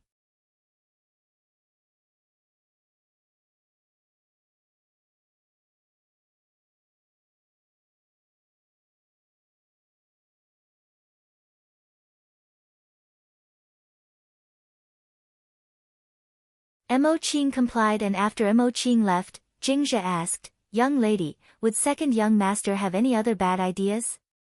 Very strange. Xin Miao said. After the incident with the Jing family, Xin Yuan did not investigate what had happened that day, and he did not try to stop it. Even though Jing Chu wanted to marry Xin Yuan, if Xin Yuan used other methods, he would most likely be able to drag it out. But Xin Yuan did not even drag it out, which could only mean that he was currently doing something more important. Xin Miao could not think of anything more important than dealing with her.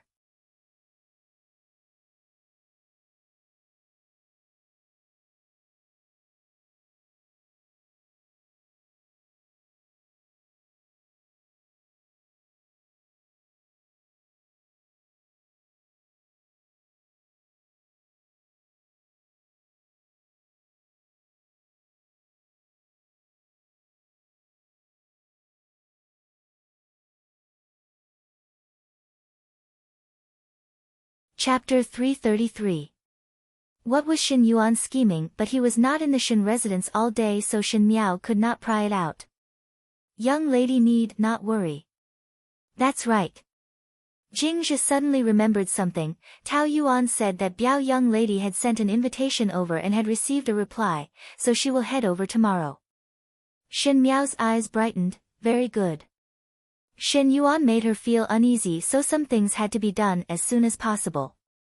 While they were discussing on this end, at the Feng Xian pawnshop's Linjiang Immortal Tower, there were also people discussing this matter.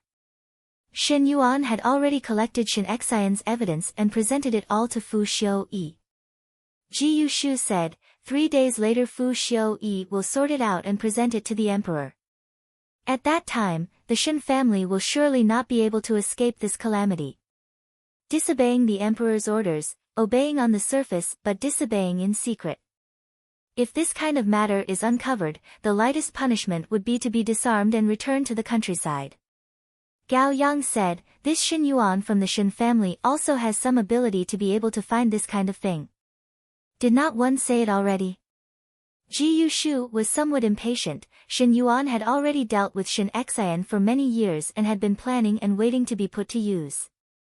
Once the meritorious service was recorded, one would be promoted and get rich.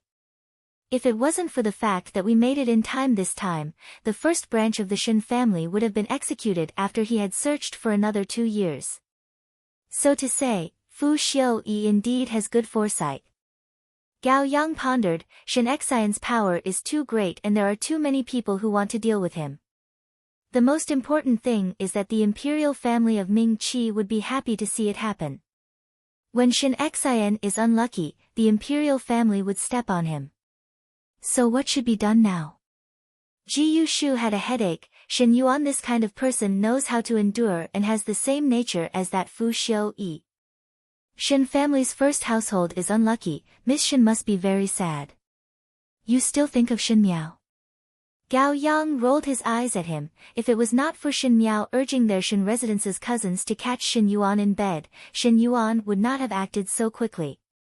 Originally, with his nature, he would have endured for another 2 years to catch the first household of the Xin family in one fell swoop. Now that he took action in advance, it was only because he was forced by Xin Miao.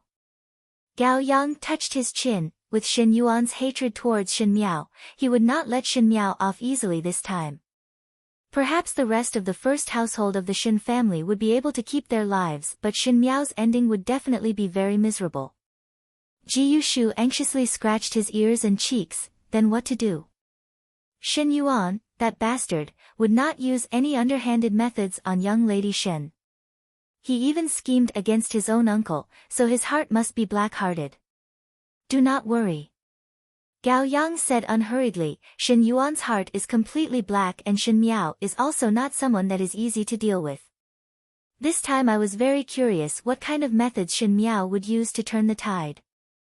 With her character of exterminating the entire Prince Yu residence in one move, one would feel that she would not just surrender without putting up a fight. Young Miss Shen is resourceful, Shen Yuan will definitely not be able to beat her. Ji Yushu suddenly thought of something and looked at Gao Yang. Before third brother Xia left, he did not allow us to intervene in the Shen family's matters, so if she wins, you are not allowed to help Shen Yuan. You're quite confident in her. Gao Yang opened his fan and waved it. But I'm also curious to see what she's going to do.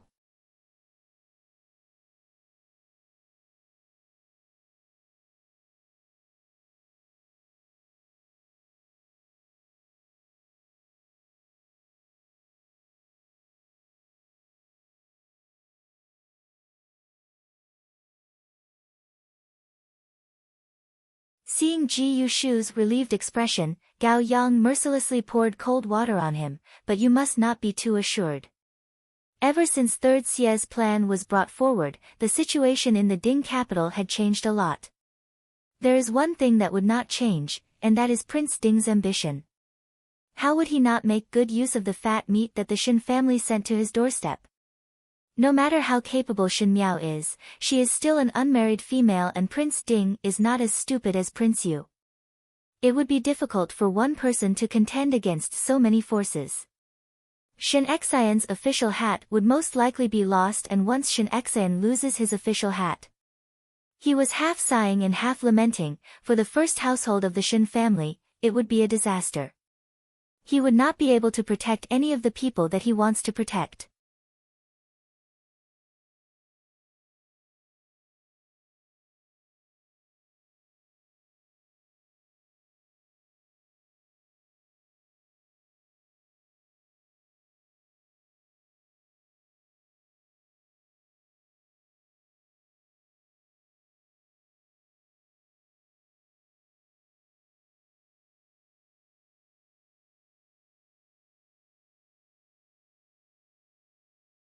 Chapter 334. Ji Yushu's expression also slowly sank. Third Xia once said that no matter what, the first household of the Shen family would not be able to escape the fate of destruction. Gao Yang stopped fanning and his eyes slightly flashed, just like the Xia family. On the second day, the weather was fine, and in the side courtyard of Rong Jing Tang, Tao Yuan took out a few pieces of clothing for Jing Chu Chu to choose. Ever since the Jing family's husband and wife came, the courtyard that old Shen Furen previously gave to Jing Chu Chu and younger sister became somewhat crowded. The Jing couple entered the house and unreasonably occupied the biggest courtyard in Rong Jing Tang other than old Shen Furen's. Other than that, they even ordered the servants in Rong Jing Tang around. If one did not know, one would think that the one staying in Rong Jing Tang was not old Shen Furen but the Jing couple. Jing Chu Chu sat in front of the table and carefully drew her brows in front of the bronze mirror. Every stroke of her brush was extremely serious.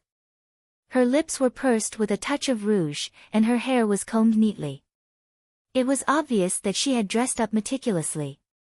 It is that moon-white one, Jing Chu Chu said. Her moon-white clothes were plain and clean, but it could better display her delicate and pitiful temperament. Today was the day that she was going to meet Sun Kai Nan.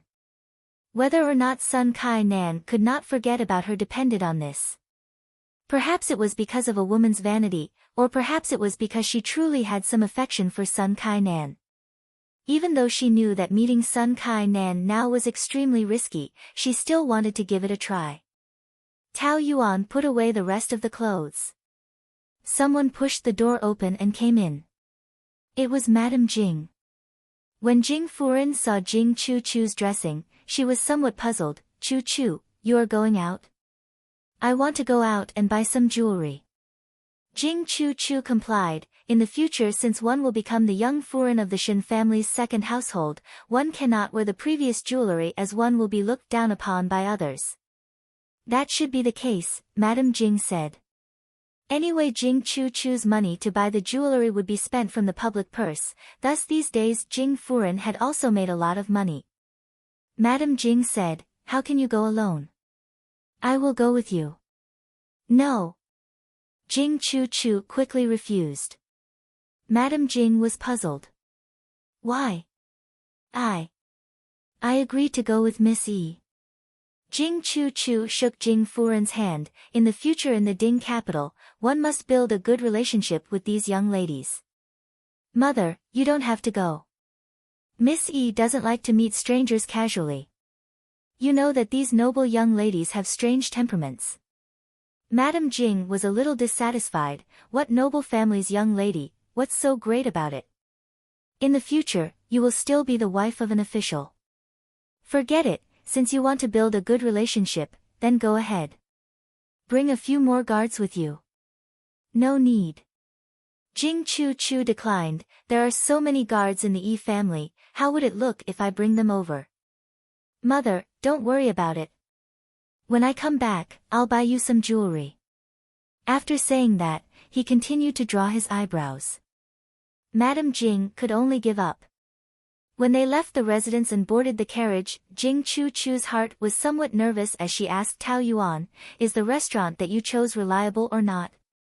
"Don't worry, Mississippi," Tao Yuan said, "that restaurant is very far away and remote.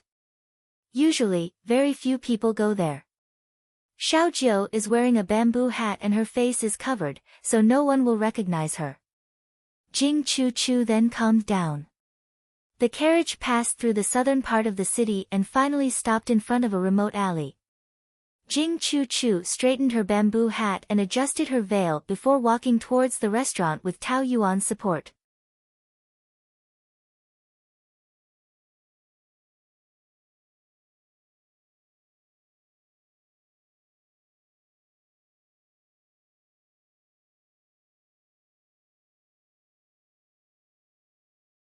Even though Jing Chu-Chu often wandered around with young masters when she was in Suzhou, but now her identity was different.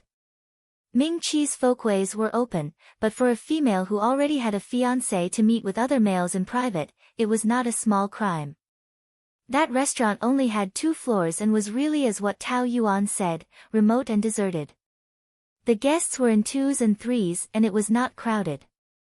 Seeing that she came in, Tao Yuan gave the innkeeper an ingot of silver and said with a smile, "Innkeeper, where is the guest room that was booked yesterday?"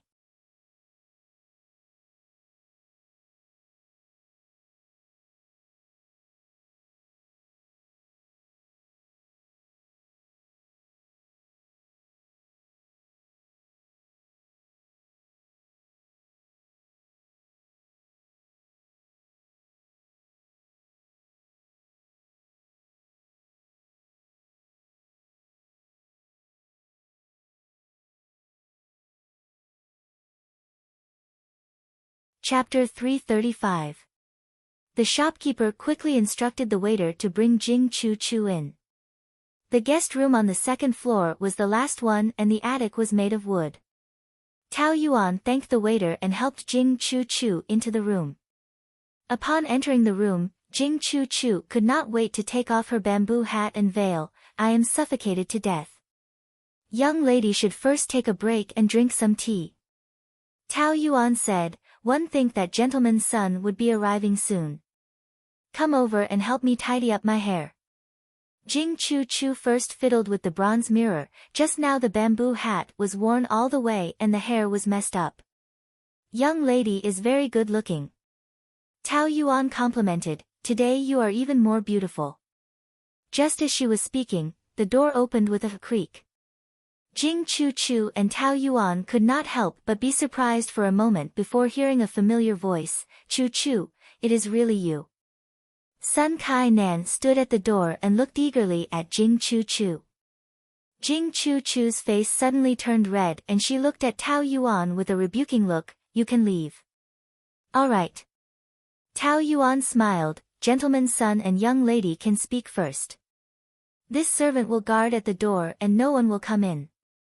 With such words, it seemed to be hinting at something. Jing Chu lowered her head and after Tao Yuan went out and closed the door, Sun Kai Nan took 2 steps forward and called out, Chu Chu. Jing Chu hesitated for a moment before looking up.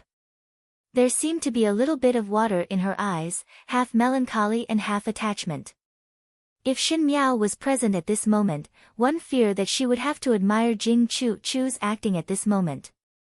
Sun Kai Nan walked in front of Jing Chu and said softly, Chu, is it true that you and Xin Yuan are engaged? Jing Chu paused before nodding her head. You. Sun Kai Nan seemed to have suffered a huge blow and took 2 steps back. When Jing Chu saw this, her eyes immediately turned red and she timidly said, You are angry? No. Sun Kai Nan paused and suddenly reached out to touch Jing Chu's face. He said, I have heard about the matter. It was Xin Yuan, that fellow, who forced you. You had no choice but to marry him.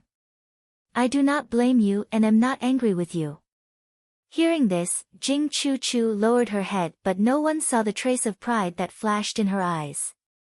Sun Kai Nan must have truly admired her, and even if she was to marry Xin Yuan, he still could not bear to blame her. Actually, Jing Chu turned her head away. That day second Biao older brother did not touch me, but it was hard to explain under the watchful eyes of everyone. She lowered her head, Gentleman's son, actually I am still a virgin. Nothing actually happened between Jing Chu and Xin Yuan that day. It was just that the way they hugged each other was hard to explain in the eyes of the crowd. Afterwards Jing Chu looked for someone to take a look and she was still a virgin. It was just that Xin Yuan and old Xin Furen did not know about it, so she did not say anything else. If old Xin Furen and Xin Yuan knew about it, they would definitely make a big fuss. But when Sun Kai Nan spoke of this matter, the situation was very different. Men would always hope that their own female was innocent. If Jing Chu and Xin Yuan really had something, Sun Kai Nan's heart would have a knot in his heart, but if there was nothing, then in Sun Kai Nan's eyes, he would feel even more pity for Jing Chu. Sure enough, Sun Kai Nan was stunned when he heard this. What? Jing Chu raised her head and said tearfully, a female's body naturally needs to be given to the person that one admires. Second Biao older brother and I only have a misunderstanding, but in the future there is no other way out. I and Gentleman's son met too late.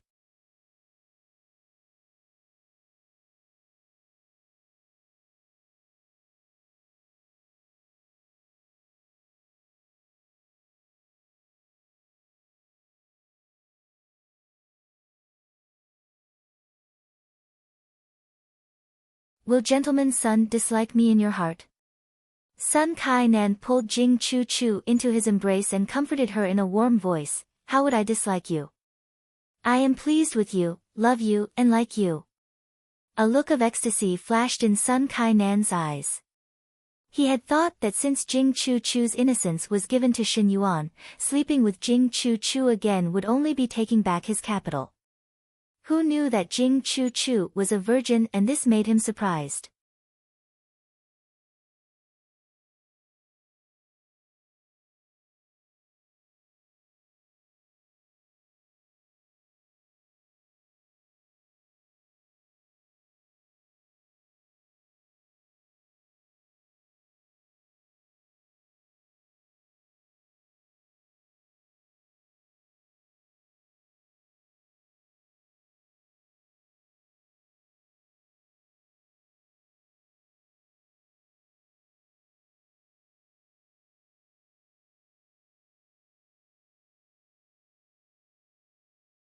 Chapter 336. Jing Chu was hugged by Sun Kai Nan and pretended to struggle a few times before no longer moving. But she allowed Sun Kai Nan to hold her and slowly untie her skirt. Coincidentally downstairs, someone rode a horse to the front of the restaurant and handed the horse to the waiter outside to tie it up. He walked in, and when he was in front of the innkeeper, he gave an ingot of silver and walked up by himself. It was the waiter who saw him and shouted, "Gentlemen, That person turned his head back. It was not anyone else but Shen Yuan. What is the matter? Shen Yuan asked. The waiter quickly shook his head and ran downstairs with a towel on his shoulder. In the instant that he passed by, Shen Yuan could clearly hear the waiter whispering, "Everyone in the world knows that one is wearing a green hat." So pitiful. Shen Yuan's footsteps paused and looked down.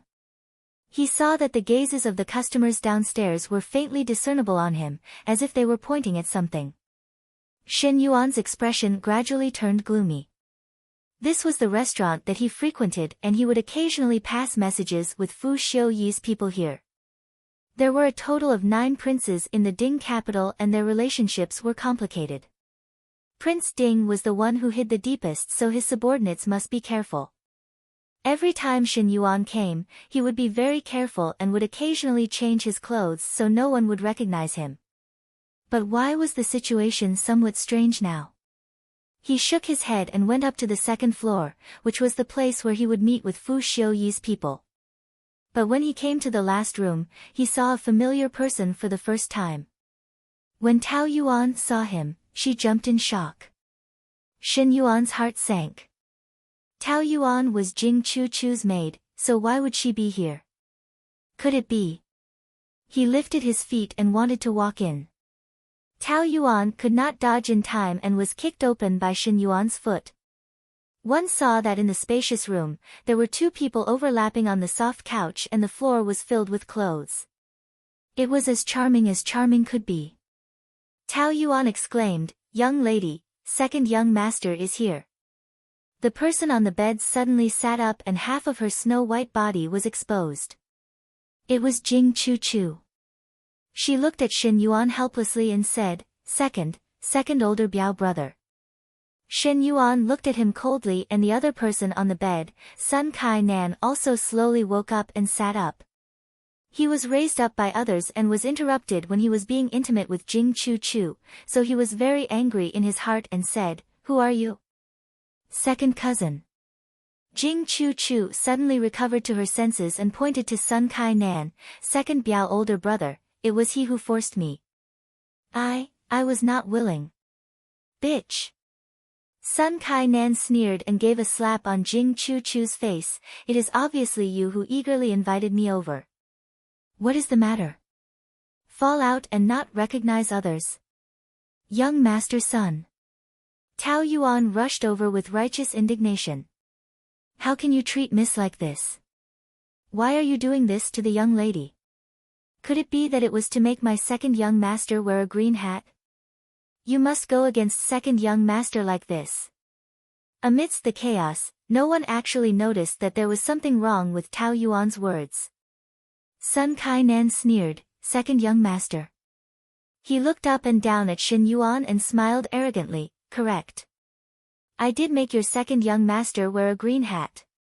How about it? Shen Yuan, you have not tasted the taste of this fiancé of yours. The taste of a virgin is still not bad. You are talking nonsense." Tao Yuan was surprised for a moment. "My young lady, you all still do not know." Sun Kai Nan looked at Shen Yuan exaggeratedly, "No wonder to be played in the palm of a female. But second young master Shen, even if you have great abilities in court, your woman was still slept by me."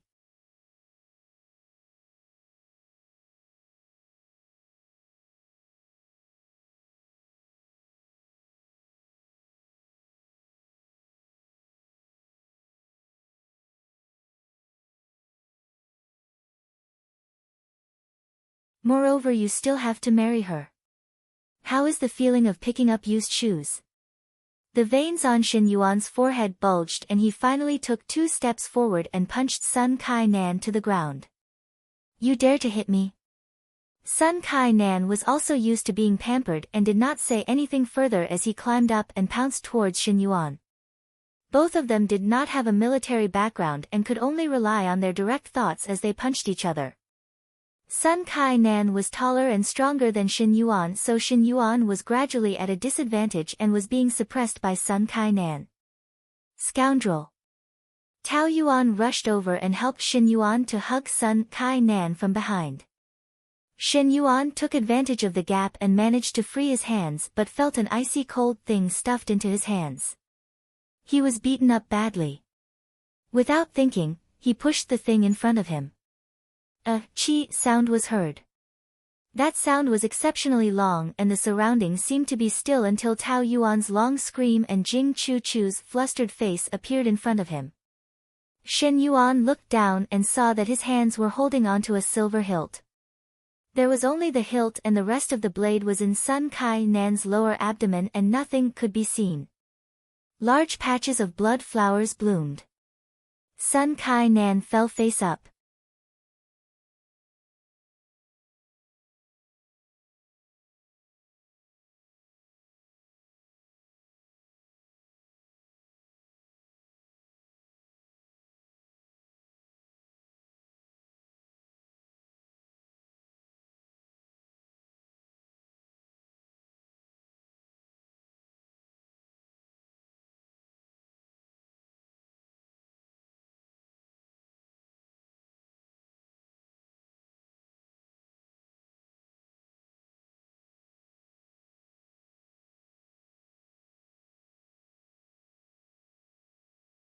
Chapter 337.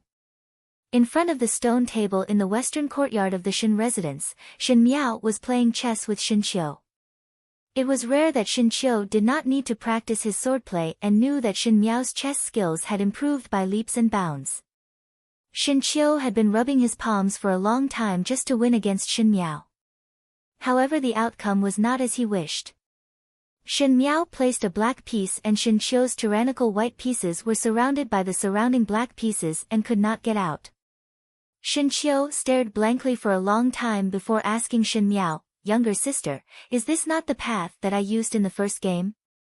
He felt that the path on the chessboard was somewhat familiar and the more he looked, the more surprised he was. Shen Miao was slowly restoring the path that he used in the first game. It was just that Shen Miao used it better. At least in this game, she used this path with great proficiency and murderous aura, giving others a taste of their own medicine. Shen Miao smiled gently, "Eldest brother, can you think of a countermeasure for your own things?" Shen Qiu shook his head, "This method of mine is used against the enemy and it is a dead end. Younger sister, let me think of a countermeasure, but I am unable to find one." Shen Miao looked at the crisscrossing path on the chessboard and smiled faintly. In the previous life, Shen Qiu killed Sun Kai Nan and was imprisoned a few years later, so it was assumed that Shen Yuan's plotting was more or less Shen Yuan's doing. One did not know if the exact same method was used back. Would Shen Yuan find it familiar? This dead end that he set for Shen Qiu, could Shen Yuan solve it himself? It should not be possible. When Shen Qiu scratched his head and was about to place his piece, he suddenly saw a person rushing in from outside the courtyard. It was the second-rank maid who was in charge of sweeping. That maid's face was full of panic as she said in a panic, "Not good, eldest young master and fifth young lady. Second young master is outside killing someone." "What?" Shen Qiu frowned, and a chess piece fell down. It spun on the ground and finally landed on the ground. Shen Miao bent over to pick up the chess piece and looked at the maid before asking warmly, "Who did he kill?" In the capital governor's prison, Shen Yuan was locked in the innermost room. His hands and clothes were all shockingly dyed red with blood and his face was also somewhat purple. This was the first time that Shen Yuan had fallen into such a difficult situation. When he was fighting with Jing Chu Chu's adulterer, one did not know why there was a very irritable feeling in his heart, as if his mind was somewhat hot. By the time he woke up, Sun Kai Nan had already been stabbed to death by his knife and that restaurant was a wooden loft. The battle between the two of them had alarmed quite a number of people and Tao Yuan's and Jing Chu Chu's screams almost immediately exposed this murder case in front of everyone. Only now did Shen Yuan's heart gradually calm down. In the end, he was too impulsive today. Shen Yuan had been conceited all his life and what he hated the most was people using his dignity to humiliate him. The matter of the Shenfu's family banquet had already made him feel humiliated enough, but it was because he had not woken up at that time that he had endured it. Now that the entire Ding capital knew that he wanted to marry Jing Chu, but Jing Chu was still outside putting on a green hat for him, and the people in the restaurant seemed to be pointing fingers at him. Shen Yuan was almost unable to control his anger.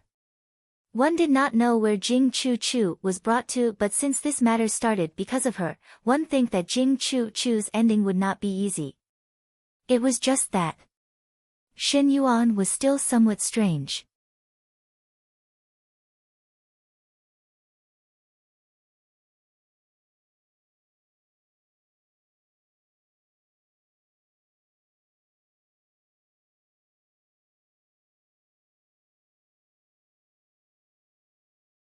How did the people in the restaurant know him and Jing Chu? Why did Jing Chu pick his room when she was adulterer? He faintly felt that something was not right, but he quickly shook his head.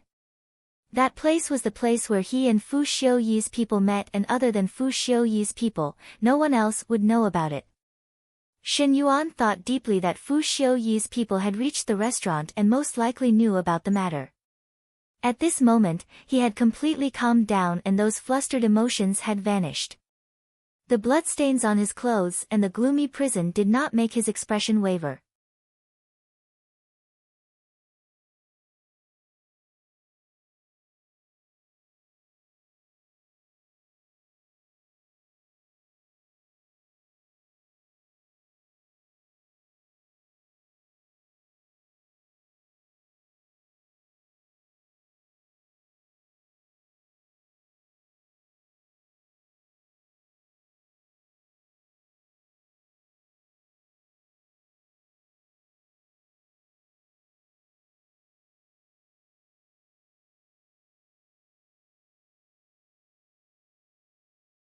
Chapter 338. Just at this moment, one saw a jailer walking over and stopped in front of his cell door. Shen Yuan looked up and cried out in surprise, "Dong Hao." Dong Hao was the person who was supposed to make contact with him. At this moment he had changed into a jailer's attire and it seemed that he had sneaked in to talk to him. "Listen to me. This matter is a misunderstanding." Shen Yuan quickly said, "This time will your highness help me? In the future I will definitely repay your highness." Shen Yuan never expected that Shen Gui would come over to save him. Shen Gui was a person who would do anything to protect his career, so how would he take risks for him? Now the only one who could help him was Fu Xiuyi, but the people of the imperial family did not value friendship and righteousness, thus he could only prove his value. Shen Yuan said, "The evidence that was given to your highness is still somewhat incomplete and your highness will soon submit a memorial to his majesty. One hope that your highness will think of a way to rescue me out and let me complete the last stroke for your highness." When Dong Hao heard it, his eyes moved. Shen Yuan's words clearly meant that the evidence that was against Shen Xian to Fu Xiuyi was not complete. Shen Yuan had left a card up his sleeve as he feared that Fu Xiuyi would burn the bridge after crossing the river, but he did not expect that he would be in prison today and could only take out his life-saving talisman in advance. Seeing that Dong Hao did not speak, Shen Yuan was somewhat anxious. This matter is only a misunderstanding and is not difficult to handle. I can fork out the money myself, and as long as your highness gives a greeting to that side, this matter had happened before.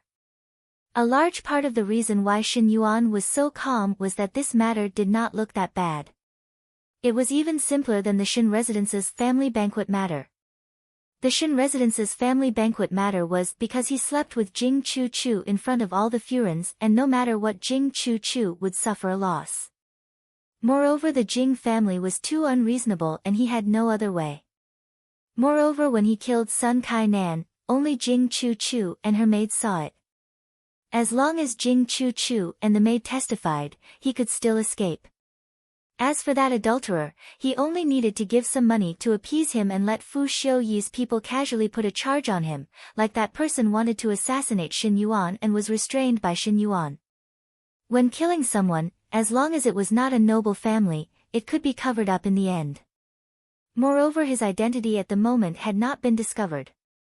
In other people's eyes, they only knew that someone had been killed, but they didn't know who it was. Dong Hao shook his head and said, "Shen Yuan, you've gotten into big trouble this time." Shin Yuan's smile that had just floated up abruptly stopped as he did not understand Dong Hao's meaning. Do you know who you killed? A bad premonition rose in Shin Yuan's heart. In the darkness, he saw Dong Hao slowly open his mouth. It's the only legitimate son of the Minister of Personnel, Sun Tianzhang's son, Sun Kai-nan. At the entrance of the general estate, there was a large group of people surrounding it at this moment.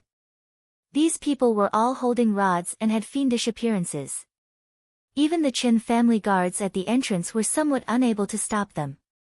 In the room, Shin Yu hid in Chen Rochio's embrace and trembled in fear. Mother, did second older brother really kill someone? As Chen Rochio comforted her, she had some doubts in her heart. Those people outside claimed to be the Minister of Personnel's people and said that Shin Yuan had killed the Minister of Personnel's son, Sun Kai-nan, and were clamoring to come in and smash things up. But why would Shin Yuan kill Sun Kai-nan without rhyme or reason? Shin Gui and Shin Wan were already outside blocking them.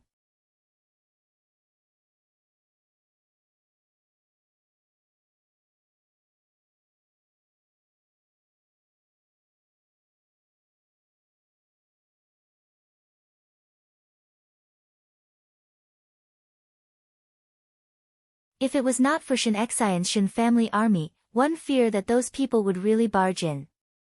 Wan Yinyang was hiding in the small room and was somewhat nervous as she pulled Shin Dongling's hands. If it was really second young master who killed someone, would those people do anything to us? Do not worry. Shin Dongling said, others only want to deal with second older brother. What does it have to do with us? She sat behind the screen and the pages of the book in her hands were not opened at all.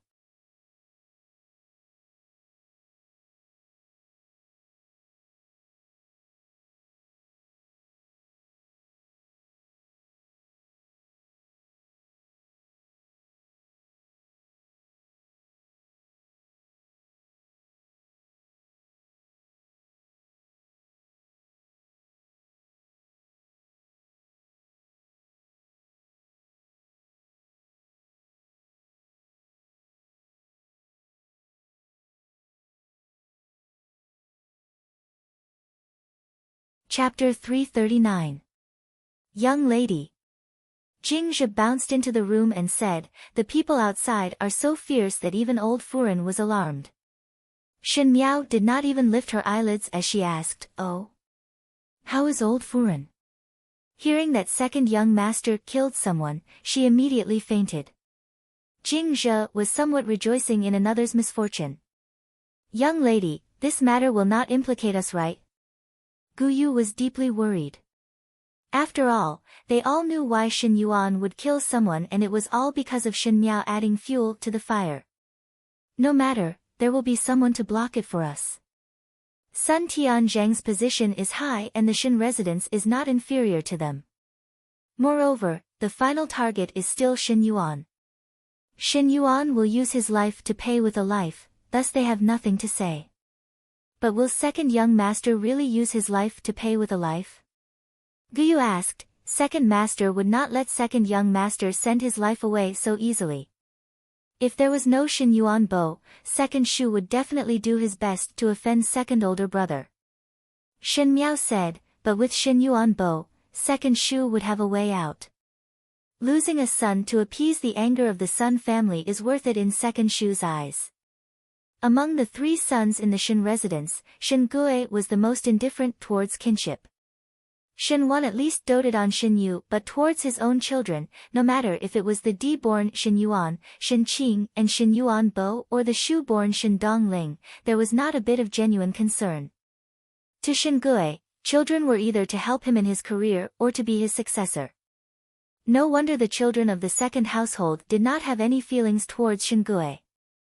If there was no Shin Yuan Bo, Shin Yuan was Shin Gui's only son and Shin Gui would definitely fight.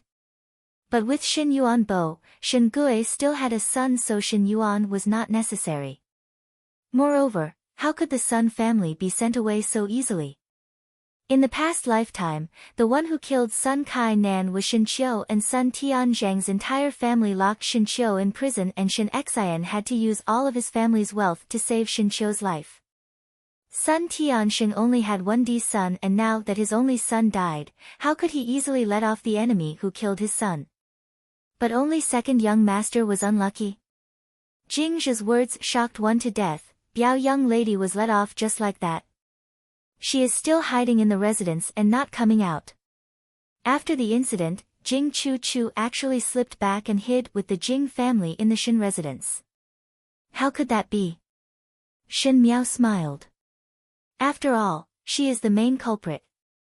Outside the mansion, Shen Wan dissuaded in a somewhat sorry state, "Everyone, listen to me. This matter has yet to be clarified, so please return first.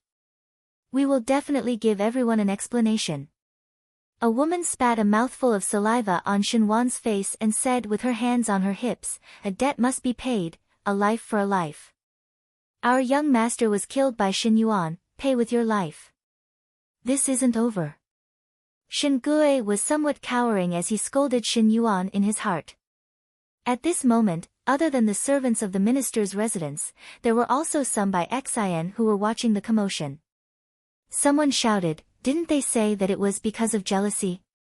What did the beauty that was being fought over look like? Why don't you let us feast our eyes? To fly into a rage for a beauty, how beautiful must that beauty be?" When those words were said, the surrounding people immediately echoed. The people of the minister's residence also reacted. Now the Sun family were in a mess. Sun Kai-nan, who was perfectly fine, had turned into an ice-cold corpse when he went out. At this moment they were grieving and wholeheartedly wanted Shen Yuan to pay with his life, thus they had forgotten about Jing Chu. At this moment when others reminded them, they remembered.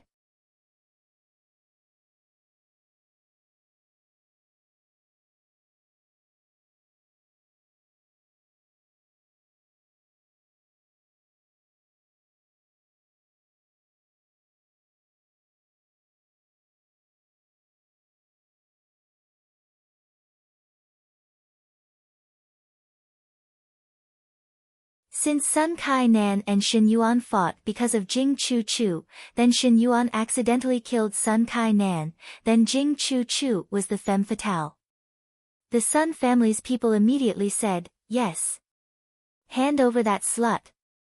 It was she who seduced my young master. Shameless slut. Quickly hand her over."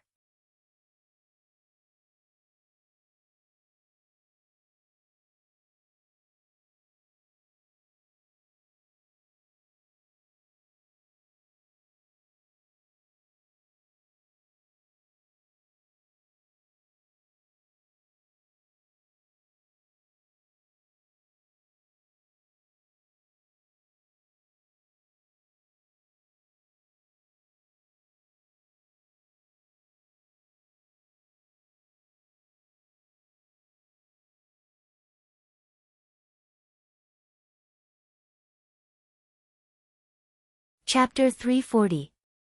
Not to mention the Sun family, even Shen Gue himself could not wait to personally kill Jing Chu. Ever since Jing Chu came to the Shen residence, their second household of the Shen family had bad luck one after another. First was the matter of the family banquet which ruined Shen Yuan's reputation, and now Shen Yuan was involved in a murder case. Shen Gue did not say anything further as he instructed the servants, and in a short while, Jing Chu was tied up and sent out. Shen Gue gave a look to Shen Wan, and Shen Wan said, "Everyone do not be angry. We will naturally be reasonable. Since this matter was caused by Chu, I will hand her over to you and let you handle her." Jing Chu cried out miserably, but how would the surrounding people allow her to resist? The Sun family pulled Jing Chu, who was tied up like a pig, over and gave her dozens of slaps on her face. Jing Chu fainted on the spot. "You all better not bully others too much." Jing Guanshen and the Jing couple also rushed out and raged when they saw this. But one saw the Sun family sneered, "No wonder you are people from Suzhou, that small place. It is fine that you are short-sighted, but you are so corrupt.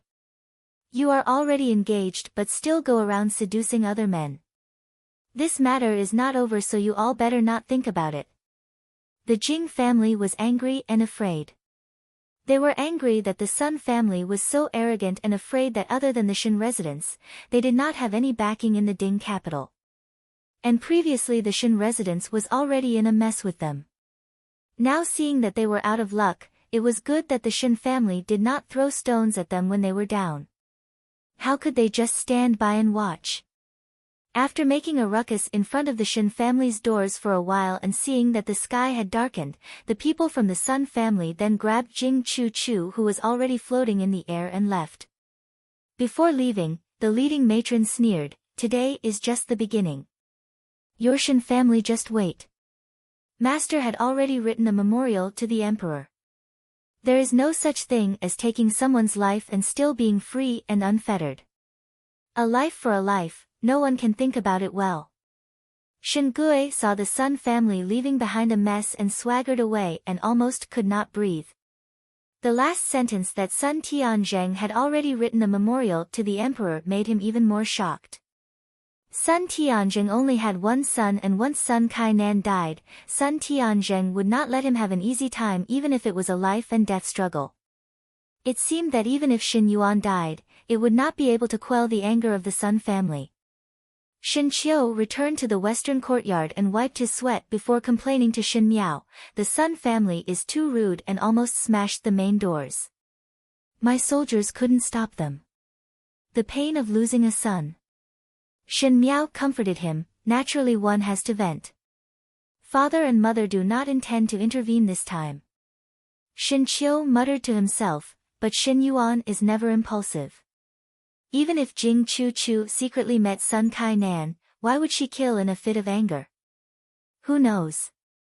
Shin Miao casually said, "Perhaps Sun Kainan is fated to die, and it is the same no matter who he dies in."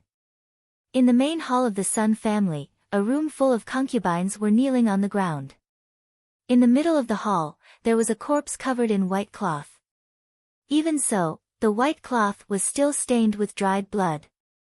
Ever since Sun Furen knew of Sun Kainan's death, she fainted, and when she woke up, she almost collapsed and did not listen to anyone.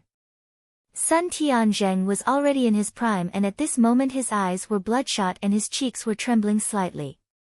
There was a wandering Taoist priest who calculated that he would not have any children in his lifetime.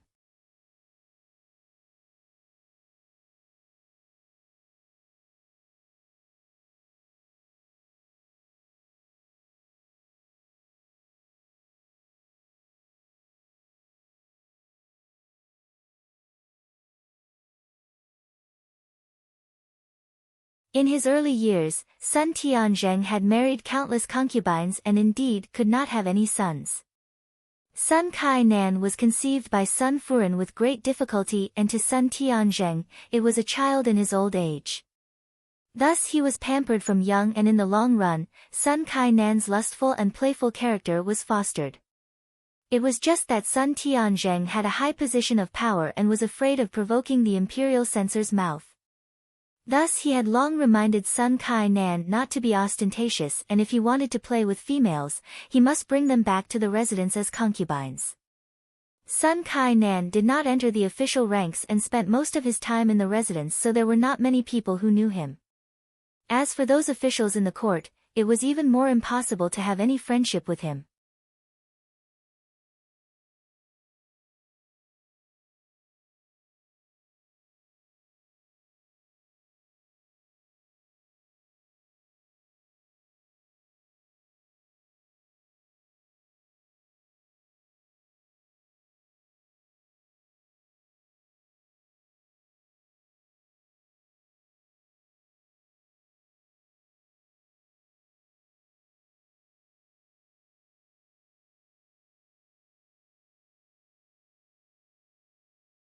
Chapter 341.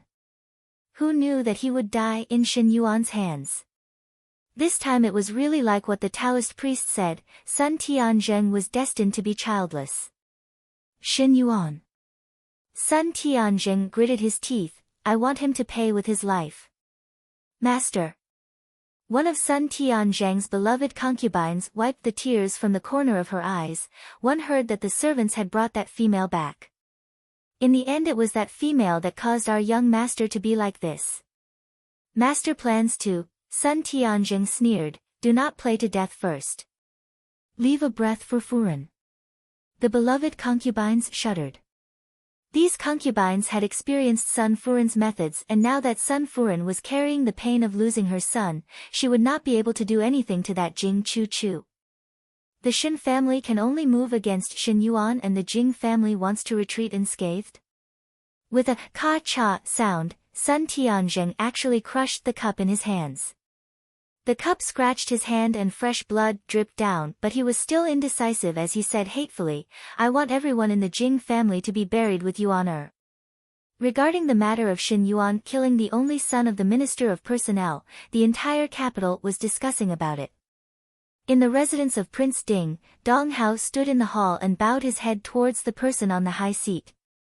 Fu Xiuyi's hand caressed the rim of the teacup and said in deep thought, the memorial that was supposed to be presented to Imperial Father tomorrow was to happen to Shin Yuan today.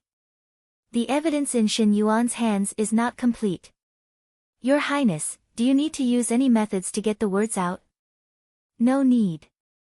Fu Xiuyi waved his hands, the things that Shin Yuan gave is already enough. Even if I wish for it to be complete, I cannot take action on this matter. Your Highness's meaning is to let Shin Yuan go? Dong Hao asked. It is fine if it was others, but it had to be Sun Tianjing. Sun Tianjing is Prince Zhou's person. Prince Zhou would definitely intervene in this matter, and if I were to take action, it would only make Prince Zhou alert. Shin Yuan's trouble this time is too big. Fu Xiuyi shook his head. Dong Hao was silent for a moment. But what if Shin Yuan were to fight to the death and betray your Highness? Shin Yuan is used to hiding a card for himself, so naturally one must guard against what you said. Fu Xiuyi looked at the teacup in his hands, so not only one cannot help Shin Yuan in this matter, one must also urge the Ministry of Justice to quickly execute. Killing Shin Yuan in prison would inevitably arouse suspicions. Think of a way to feed him. Dong Hao quickly agreed. He then asked Fu Xiuyi, will your Highness submit the memorial tomorrow? Nope. Fu Xiuyi rubbed his forehead. This matter will cause a commotion. It is not loud enough to talk about the memorial right now. Let's wait for a while. He suddenly opened his eyes. However, you'd better find out who Shin Yuan has a grudge with recently. Dong Hao was startled. Your Highness, do you mean that someone is behind this? Shin Yuan is never impulsive, but this time, he killed Sun Tianjing's only son. Don't you think it's too coincidental? Moreover, it is very strange, why would Jing Chu Chu meet Shin Yuan when she is having an affair? Shin Yuan is not someone who will be schemed against. Dong Hao said, and if he can even control this in the future, this person must be very familiar with Shin Yuan. To be able to force Shin Yuan to such a situation. Fu Xiuyi said, this child cannot be left alive. I nurture a chess piece and not to be used by others to become useless. Speaking till here, Fu Xiuyi's eyes flashed with a trace of gloominess. He did not look as light as he looked. Shin Yuan, this chess piece, was carefully nurtured by him for many years. It was not only because Shin Yuan was resourceful, but more importantly, Shin Yuan was from the Shin family.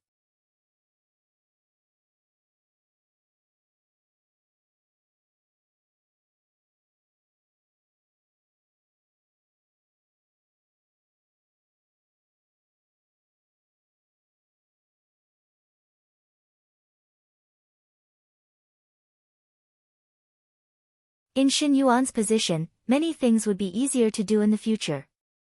But now he had no choice but to abandon the rook to protect the general. The confidant that he carefully nurtured would no longer be of use in the future. You're tuning into the Dreamy Chapters YouTube channel. We're so grateful for your support, and don't forget to subscribe to join us on this incredible journey through captivating stories. Your generosity through donations truly makes a world of difference, as it's the primary source of revenue that allows me to expand and enhance this channel for you. Thank you from the bottom of my heart for being a part of this adventure.